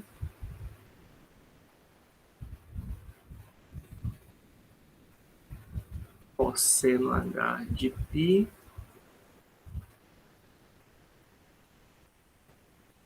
E tangente H de π. Bom, desse jeito a gente vai fazer uma matriz. Eu estou fazendo uma matriz aqui, tá? Ignora isso. Isso aqui é só para poder exibir várias variáveis agrupadas numa matriz, tá? Mas isso aqui é, imagina que você está executando uma linha só, você está executando uma linha só, você está executando uma linha só, uma linha só, uma linha só, uma linha só. Essas são 6 linhas separadas, né? Se você quiser. Aí o que eu estou pegando? Eu estou pegando a função salva na gaveta 1 da célula bola, estou abrindo lá a função e ela precisa de um argumento, né? No caso de seno é só um argumento que ela tem, né? E eu estou passando π como argumento, seno hiperbólico de π. Depois eu faço a mesma coisa para a bola 2, vai fazer o cosseno hiperbólico de π, e depois para a bola 3, né? Tem a função tangente H, que vai fazer tangente H de π, né? E aí embaixo, na segunda linha, né? Que separa por ponto e vírgula, segunda linha, eu coloquei as funções sem estar dentro da gaveta, só para a gente ver que é o mesmo resultado, tá? Eu não criei isso aqui. Eu executando, a saída certamente é igual, tá vendo? As 3 opções, né?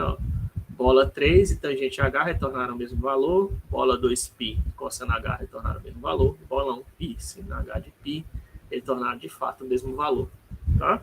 Então a gente consegue armazenar funções aqui. Poderia ser até uma função que a gente criou, tá? Aqui no caso acho que foi o superf, né, que eu criei.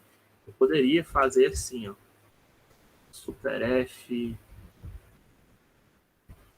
arroba, qual foi a outra que a gente criou? Foi SXP Brasil, né? Dá para fazer isso. Opa, vamos para function handle. Assim. É porque tá aqui, tá usando colchetes, tá? Eu estou usando matriz, né? A matriz não pode fazer isso, porque na matriz todos os tipos lá dentro tem que ser iguais, né? Embora os dois sejam funções anônimas, as funções anônimas não têm o mesmo número de argumentos, né? Então não dá. Dá para fazer com célula, né? Ó, célula ele aceita, struct, né? Porque eles armazenam qualquer coisa. E aí eu posso fazer, ó, acessando o primeiro valor, né? Abrindo o gaveteiro na posição A, né? Tem a função superf, que é f de x igual a x, basicamente, essa função aqui. Ela vai retornar o quê? 3, né? Ó, f de x igual a x, né? A entrada e a saída é igual, né? E a XP Brasil, né? Que é aquela que a gente já tinha feito hoje. Selecionando a segunda opção. Aí colocando lá simbólico. 37, sétimos e colocar aqui 5. Vou executar, né? Ele calcula para mim e retornou o valor em simbólico, 843,16.807, né? Usou aquela função que a gente criou hoje mais cedo, da XP Brasil, tá? Então pode ser qualquer coisa, pode ser funções que você criou ou pode ser funções que o Octave possua, tá? Isso aqui serve para você salvar uma função dentro de uma variável. Ela serve para você criar uma função anônima, né? Você cria uma função que não tem nome, aí coloca as variáveis de entrada separadas por vírgula e as variáveis de saída separadas por vírgulas em colchetes, e aí você pode salvar isso numa variável, né? Mas como o arroba permite que você salve uma função anônima dentro de uma variável, você também pode usar isso para salvar qualquer função dentro de uma variável. Não precisava ser uma função anônima. É isso que eu estou dizendo para você, tá? você não precisa salvar necessariamente uma função anônima dentro de uma variável. Você pode salvar outras funções também. E aí isso aí tem utilidade, tá? Você pode criar até uma classe, se você quiser, desse jeito, né? Porque aí você vai ter as variáveis, né? Se você quiser usar struct, né? Você pode criar uma classe dessa maneira, né? Colocando variáveis e algumas dessas variáveis vão ser funções, né? É um jeito meio força. Por isso que não precisa fazer programação orientada a objeto no MATLAB nem no Octave. Se você quiser dar tudo que você quiser fazer, tem um jeito de fazer com a programação modular. Inclusive, né, tem um objeto, e dentro desse objeto você pode criar um objeto que tenha funções associadas a eles, né, por default. Agora a gente vai falar de função simbólica, tá? Função simbólica é parecido com função anônima, e é por isso que eu falo delas primeiro, e aí que depende de você, tá? O que você acha mais fácil de usar. Se você prefere usar função simbólica ou função anônima. É muito parecido, tá? Sendo que aí você, em vez de você... O que a gente tem feito até agora, embora não tenha... A gente tem sempre usado valores numéricos, né? Agora vai começar a entrar nos valores nas variáveis abstratas finalmente, né? Tá com parênteses, a gente está passando, já está na metade do assunto, passando da metade do assunto do curso, tá? Só parênteses aí, pai. Certo? Eu posso colocar valores aqui dentro, né? Fazer desse tipo aqui para converter para simbólico, que é sim, né? Que aí converte 23 para um valor simbólico. Mas você também pode fazer isso com variáveis, tá? Não sei se ninguém tentou fazer isso, ó. Né? Que aí ele transforma esse x, não é para um número, tá? Isso aqui é uma variável simbólica arbitrária. Certo? E você também pode usar o comando sims, com S, para criar uma função arbitrária. Uma função simbólica arbitrária, tá? Desse jeito aqui.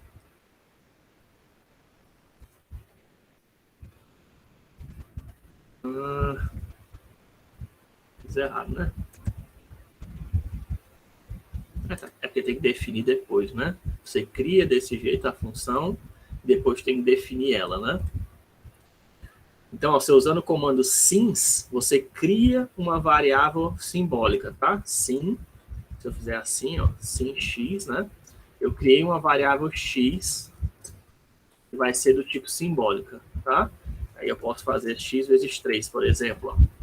Certo? Porque isso aqui eu estou criando uma variável abstrata que não tem um valor específico, tá? Não pertence ao conjunto específico simbólico. Por default, qual é o conjunto, qual é o domínio dessa variável, professor? Por default, ela, se eu não me engano, o domínio dela é o complexo, tá? Mas você pode mudar qual é o domínio dela. Depois a gente vai ver. Você pode restringir qual o valor, qual a classe de valores que esse valor pode assumir, tá? Mas desse jeito aqui, eu fazendo x igual a sim, o que eu estou fazendo? Eu estou criando uma variável simbólica chamada x e estou armazenando em x. Não precisava, tá? Eu recomendo que você faça assim por questão de facilidade, mas você poderia fazer um negócio desse jeito, fica meio chato, né? Uma variável x e armazenada em y. E aí, quando você faz y vezes 3, né? Vira 3 vezes x, né? Eu não recomendo que você faça isso, né? Você criar uma variável assim abstrata, né? Que é trabalhando com álgebra, é melhor você fazer assim, ó. Variável x recebe uma variável simbólica x, tá? E aí faz mais sentido, né? Você pode fazer até sqrt de x, né? Por exemplo. E ele já faz, né? Ó, raiz de x, tá vendo? Você pode criar uma equação totalmente simbólica desse jeito, sem assumir valores, que era aquilo que eu estava... A outra vantagem do pacote simbólico, né? E aí, para criar uma função, você usa esses sims, tá? Esses sims aqui, com S, né? Que aí você pode criar uma função simbólica, do tipo aqui, f de x, né? Aí ele criou essa função, que aí você pode definir f de x é igual a x ao quadrado, né? Por exemplo. Tá, ó. Aí você criou essa função aqui, que ela é do tipo simfan, né? Se eu dou o rus para a gente ver, ó, o f que eu acabei de criar, ó, ele é do tipo simfan, porque ele é uma função simbólica, tá? Não é do caso do array fun, não, né? Isso é divertido. É o symbolic function, né? É uma função simbólica, né? Uma função de... é um simbolismo divertido, né? Sim, fun. Enquanto que o x e o y, né, são, né, colocar assim, né, só para não ficar tão confuso, talvez. Só para a gente ver só o f e o x, né? Ó. O f é do tipo sim-fun e o x é do tipo sim, tá? Basta você fazer, podia ser também aqui, por exemplo, FA, tá? Ou então H, eu dou RUS, H, ó. O que acontece, ó? O H já é criado como tipo sim-fun, né, a function, né? Função simbólica, e o A é criado automaticamente como função simbólica. Dá para criar isso aqui manualmente, professor? Dá, tá? Você pode criar uma sim-fun manualmente, do mesmo jeito que eu crio uma variável simbólica manualmente. Mas o jeito mais fácil de fazer é assim, tá? Colocando sims com S, abre parênteses, coloca a função que você quer, né?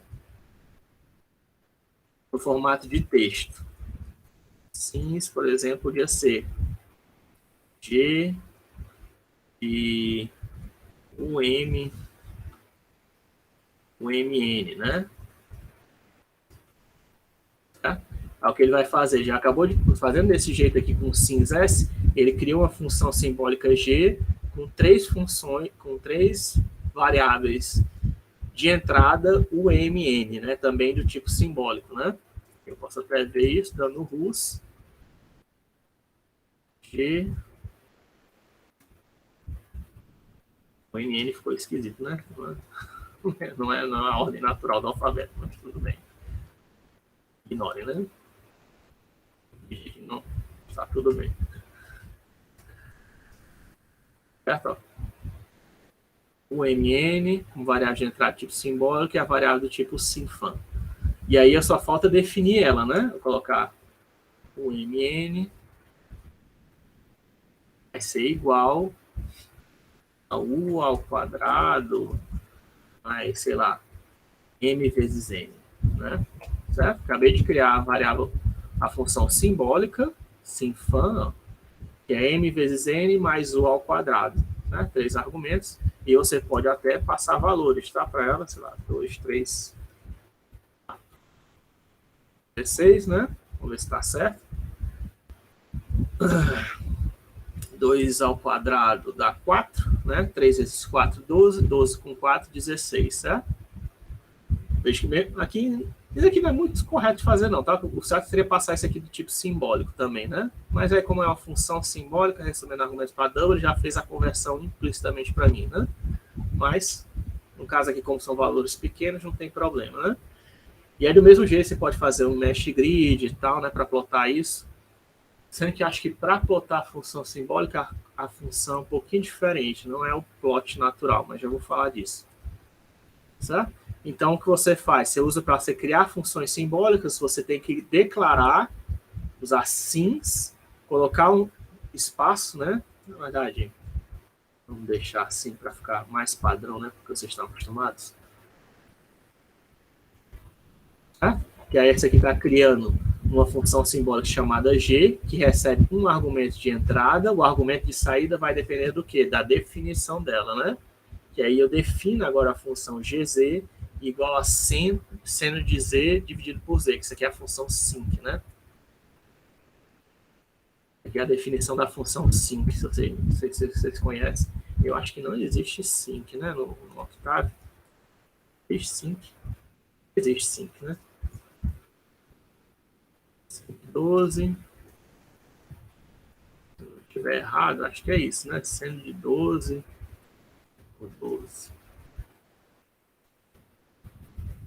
Tá faltando alguma coisa na definição. Mas é parecido com a definição de sync, tá? A função de sync é alguma coisa que tem alguma coisa que está faltando. Então aqui eu criei a função sendo de z dividido por z, né? E aí eu posso passar, ó, esse aqui é o jeito correto, tá? Sim, 12.1 simbólico como entrada para G, né? Que é uma função simbólica que recebe uma variável simbólica como entrada, ele faz o cálculo para mim, ó. 10 vezes seno de 121 dividido por 10, né? Aquela história, como é que ficou o resultado? Não? Eu falei que o resultado pode ser grande, né? Aí a gente poderia testar um outro cara, né? Aqui. Simpref, tá como o Simpref? Tá como ASCII, né? Vamos mudar o Simpref para...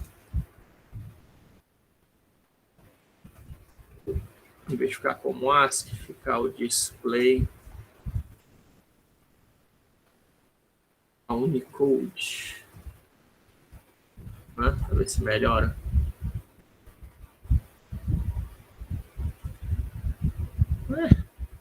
Aí não mostra, né? Ah, cara. Por quê, hein? Ele não conseguiu mostrar, né? Ele mostrou. Ele mostrou G. Eu não queria isso, não. Eu queria mostrar a G explicitamente, né? Mas tudo bem. Talvez flat. Vamos ver se melhora. Aí, ó, flat ele achatou, né? Para uma linha. Também não melhorou, não. Flat. Será que ele executou ali? Eu executei essa linha? Talvez não tenha executado, né? Por isso que ele está mostrando abreviado, né? Eu não tinha executado a definição da função, ele não sabia o que fazer. Então, ó, aqui eu mostrei, ó, quando você coloca flat, ó, ele pega o resultado e achata, ó, numa linha só. Nesse caso aqui ele conseguiu achatar, né? Ó. Se você precisar, né, só do resultado assim achatado, né? Exato, mas achatado, se preferir. Senão você pode colocar no formato ASCII, né? Que é aquele negócio grotesco que a gente estava vendo antes. Mas eu acho, né? Meio grotesco isso aqui. É. Às vezes fica ruim, né? De ver que isso aqui é um parênteses. Ó. Ele está usando barra, essa barra vertical, aí dois tipos de barra invertida, uma barra vertical para representar o parênteses, né? Dos dois lados, e esses 3 sinais de menos para fazer a divisão, né? E aqui ele colocou a função de sinal de menos para fazer a divisão disso daqui, né? Do melhor jeito que ele pôde, né? Mas isso é porque ele está usando a tabela ASCII, né? E a tabela ASCII é meio limitada, né? Aí colocando Unicode já melhora um pouquinho.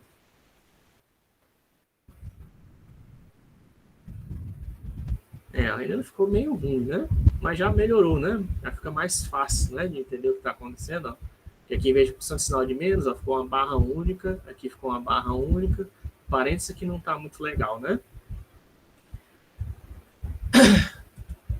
Mas já melhorou, né? A exibição, ó, ficou um pouquinho melhor. Já dá para entender mais ou menos o que está acontecendo, né?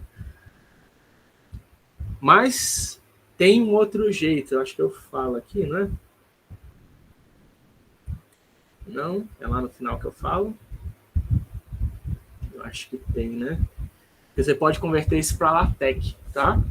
Também pode retornar o resultado de uma função simbólica, pode ser convertida para LaTeX. E aí você pode ver a expressão, né? Não sei se é LaTeX. Pega só LaTeX?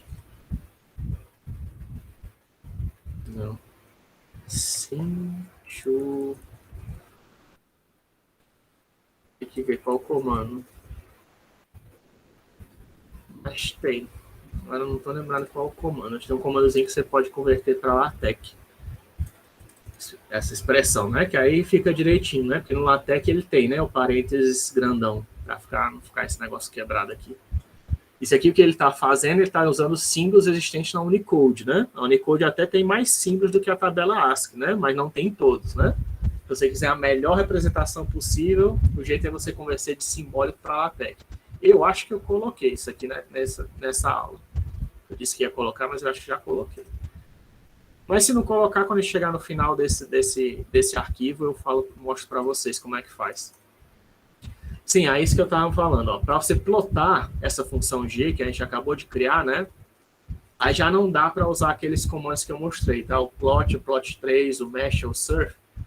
Plot 3, mesh e surf, isso aí é para plotar funções 3D, né? No formato de linhas, no formato de malha, ou wireframe, né? Que é um como se fosse as linhas paralelas e paralelas aos eixos base, né? X e Y. Ou então preenchido, né? Com cor, que é o surf que faz isso. E o plot, ele plota funções normais, né? Ou até pontos, se você quiser, dependendo do que você quer fazer. Mas quando você vai fazer para simbólica, não dá para usar esses caras, tá? Por quê? Porque você lembra que função simbólica, ele usa precisão arbitrária, certo? E aí, em geral, como eu disse, tem várias funções, tá? Do Octave que aceita você usar valores simbólicos por padrão. Mas uma delas é o plot. O que não aceita é o plot, tá? E como você está passando valores uma precisão arbitrária, né? Não tem como ele plotar, né? Porque ele não sabe onde é que marca o ponto, né? Onde é que eu vou marcar o ponto? Se o número é 2,375, infinito, né? Como é que eu vou marcar esse ponto na reta? Aí o que existe para fazer isso, né? Existe o comando EasyPlot, tá? Que é esse cara aqui, ó. Em vez de ser exatamente parecido com o plot que a gente já usou antes, só que a gente coloca esse EZ, tá? Que é de easy. Aí tem a ver com fonética em inglês, né? Infelizmente. Easy quer dizer fácil em inglês, né? Você quer foneticamente é como se você estivesse falando a mesma coisa que EZ, né? Isso aqui é a mesma pronúncia de is, né? Essas pronúncias parecidas, né? Quase similares. Aquela mesma história do, né?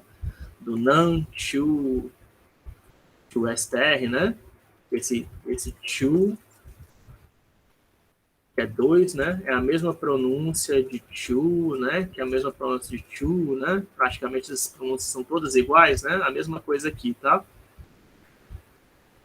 Aí easy, quer dizer, easy plot, plot fácil. Por quê? Qual é a vantagem desse plotador que é tão fácil assim? É porque você só passa a nome da função anônima ou simbólica que você está querendo plotar, tá? O EasyPlot serve tanto para plotar função anônima como simbólica, e você diz o intervalo, tá? Que você quer que os valores de entrada assumam, né? Como isso aqui é uma função que só recebe um argumento de entrada, né? Eu passo só os valores para o único argumento de entrada dela, que é o Z, né? Para ele variar de menos 50 a 50, certo? Isso aqui é só para controlar como os dots vão ser posicionados na função, tá? E eu mando executar, né? E ele plota para mim a função, ó. Por isso que eu falei que é async, né? Não sei porque deu valor diferente, não. Async, Wikipedia. Eu fiz alguma coisa errada?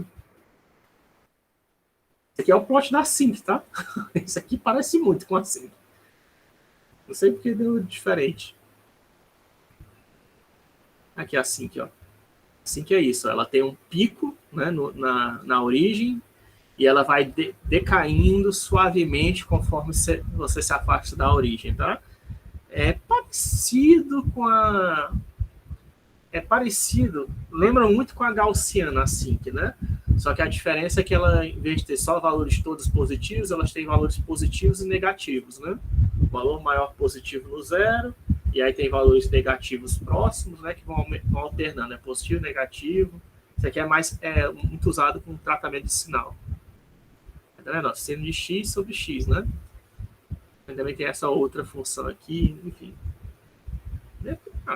A definição está correta, de 5. Seno de x sobre x. Não sei porque deu errado ali, não. Tem gente que coloca desse jeito, né? Inclui o pi, né?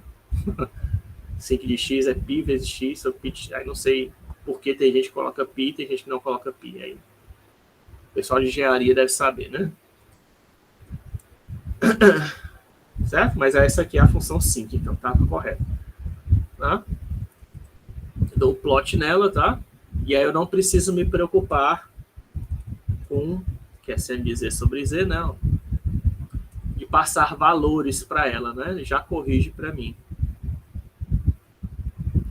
Ele está reclamando.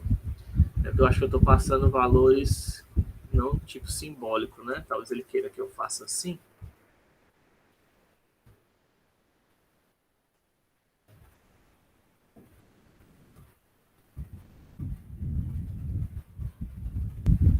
Não. reclamando, não sei do que ele está reclamando, não. O trauma dele. Esse plot X. Mesmo quando eu só passo o G, ele reclama. Certo? Mas se não colocar um intervalo, ó, ele coloca o menor possível, né? Não coloca um intervalo legal. Se eu não passar, né? Se eu não usasse isso, ó, podia só usar esse plot G, né? Ele já plota, tá vendo? Easy plot menos 50, 50. Isso aqui ele está reclamando aqui. Está reclamando alguma coisa. Está dando um warning, né? Não é erro, tá? Mas é um warning. Algum problema de precisão que ele está reclamando. Eu não estou entendendo qual é. Aqui é só para ajeitar o eixo. Exibir direitinho. Pronto. Esse é o Easy Plot, né? Aí aqui é um outro exemplo, né? Usando sims. Que aí eu recomendo que você faça assim, né? Vou deixar a função que recebe duas variáveis.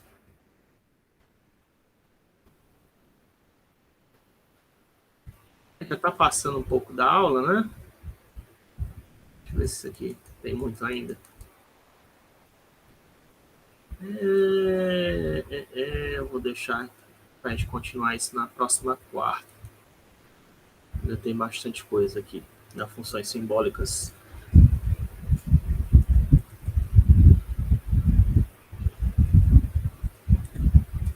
Mas eu só queria mostrar, né?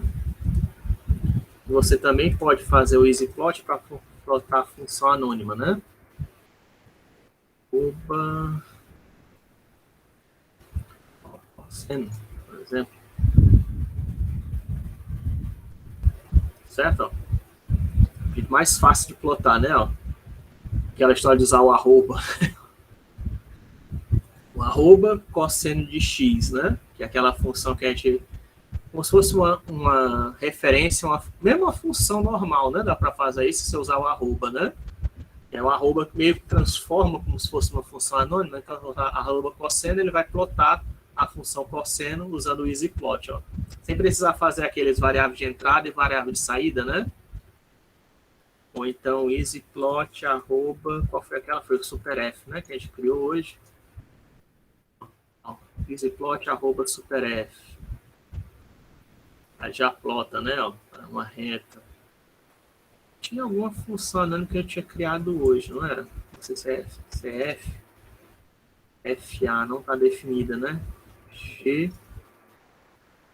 Pronto, né? EasyPlot.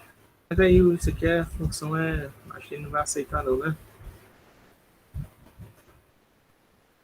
EasyPlot 3. Tem um jeitozinho de faltar essa função. Isso aqui é uma função 4D, né? 3 entradas não daria certo, não. Tem que ser outra. Olha aí. Eu não tinha criado uma função anônima. H, deixa eu ver aqui. H igual a arroba x ao quadrado, né? Bem simplesinho. Tá? A função anônima, h de x igual a x ao quadrado, né? Aí você pode dar um EasyPlot h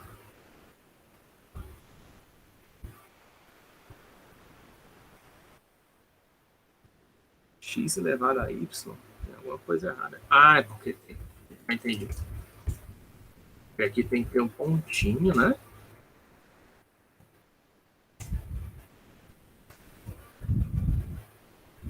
Undefined.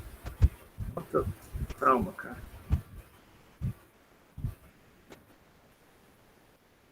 Ele está misturando com alguma função.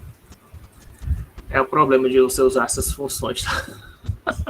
Eu criei um monte de função com o mesmo nome e ele está misturando agora, tá? As funções tudinho. Então, clear all, clear functions, tá? Clear all apaga toda a variável, clear function tenta remover todas as variáveis, todas as funções da memória, tá? Deixa eu ver aqui.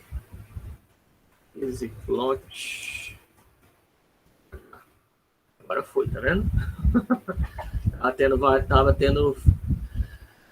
tendo ou variáveis ou funções que estavam usando o mesmo nome, tá? O clear all apaga todas as variáveis que estão na memória do Octave. O clear functions apaga todas as memórias que estão na memória RAM do Octave, tá? E quando você cria aquele arquivozinho de função, aliás, qualquer função, né? Inclusive as anônimas, elas ficam carregadas na memória RAM, né? Mesmo quando você criou aquele arquivo, né? Quando você chama um arquivo, chama um script de um arquivo. Aliás, não é script não. Script eu acho que ele só vai executando e pronto, né? Executa linha a linha, acho que ele não salva na memória script não. Mas no caso, quando você cria uma função, que a gente viu na aula de hoje, com o mesmo nome, que tem o arquivo, tem o mesmo nome da função, e você chama aquela função, como por exemplo a XP Brasil, né? Ou então aquela SuperF que a gente criou hoje, essas funções ficam carregadas na memória, tá? Ficam na RAM. A mesma coisa com todas as funções anônimas. E aí você pode, nada impede que você crie várias funções com o mesmo nome, tá? Isso aí é você que tem que tomar cuidado, tá? Ou seja, é eu que tenho que tomar cuidado como professor, mas vocês também como aluno, porque se tiver várias funções com o mesmo nome na memória RAM, o Octave não vai saber qual é a função que você está chamando, né? E aí ele pode chamar qualquer uma delas que esteja ali na memória, né? Você que tem que tomar esse cuidado. No caso de variável, o que acontece? No caso de variável, vai ser sobrescrita. Se eu digo x igual a 2, depois digo x igual a bola, bola vai sobrescrever o valor de 2, tá? Mas no caso de função, não. Ele vai ficar guardando as funções na memória, certo? E aí o jeito de você apagar tudo é usando clear functions, mesmo que não seja usado, tá? Nesse tem duas funções com o mesmo nome, as duas estejam na memória, para você garantir que as duas sejam apagadas, você tem que usar esse clear functions, tá? Eu fazendo clear functions, agora fazendo h igual a arroba de x, x ao quadrado, isso aqui é para fazer elemento a elemento, tá? E aí ele vai fazer, quando eu dou o EasyPlot h, né, ele vai dar o plot disso, que é a função quadrática, né? Certo? É um jeito mais fácil, né? Isso é tanto para a função anônima, como para a função simbólica. Eu acho que nem precisava ser assim, podia ser assim também, não? Não, ele diz aqui explicitamente, eu coloco ponto, né?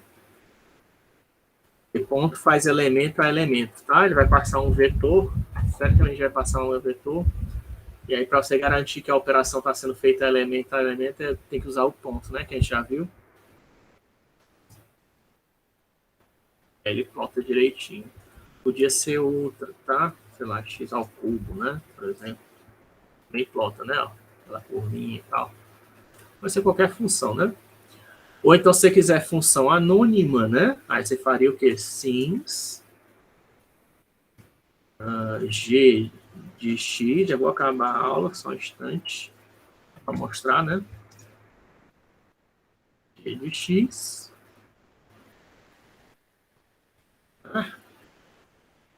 De coisa, aí você coloca g de x igual a x ao quadrado. Não sei se tem que colocar também ponto aqui. Qualquer coisa ele reclama, tá? Quando tem que colocar. Nem precisou. No caso de simbólica, né?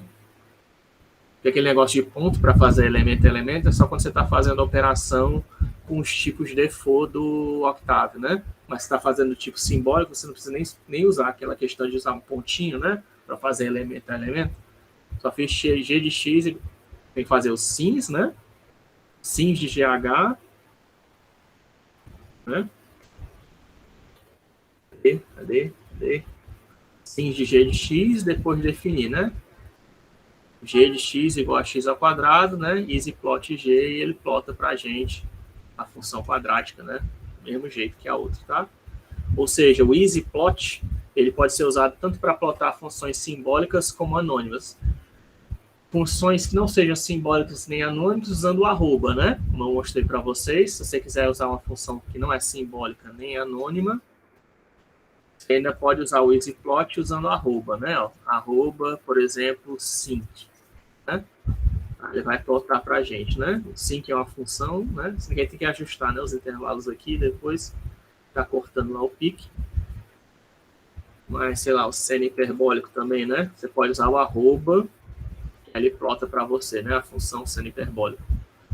Certo? Então, o EasyPlot é um outro comando de plotagem que serve tanto para a função normal, sendo que você tem que colocar o arroba no nome da função que você está querendo plotar, tá? Se você for fazer isso.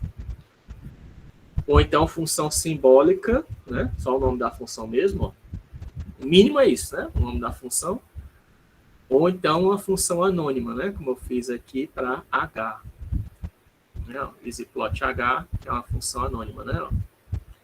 Certo? E tem, tá? Como plotar também funciona nas 3D. Do mesmo jeito. Não sei se o EasyPlot, tem o EasyPlot 3. Ou se é o próprio EasyPlot que faz isso. É, tem o EasyPlot 3, tá? Aí plota funções anônimas 3D, né? Naquele caso da superfície que a gente viu hoje, tá?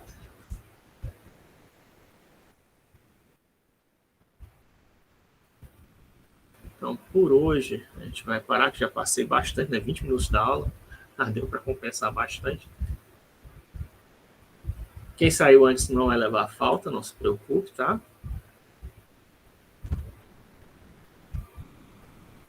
E aí depois pode assistir a aula, qualquer coisa. Vou publicar, né, essa aula. Fazer a chamada agora para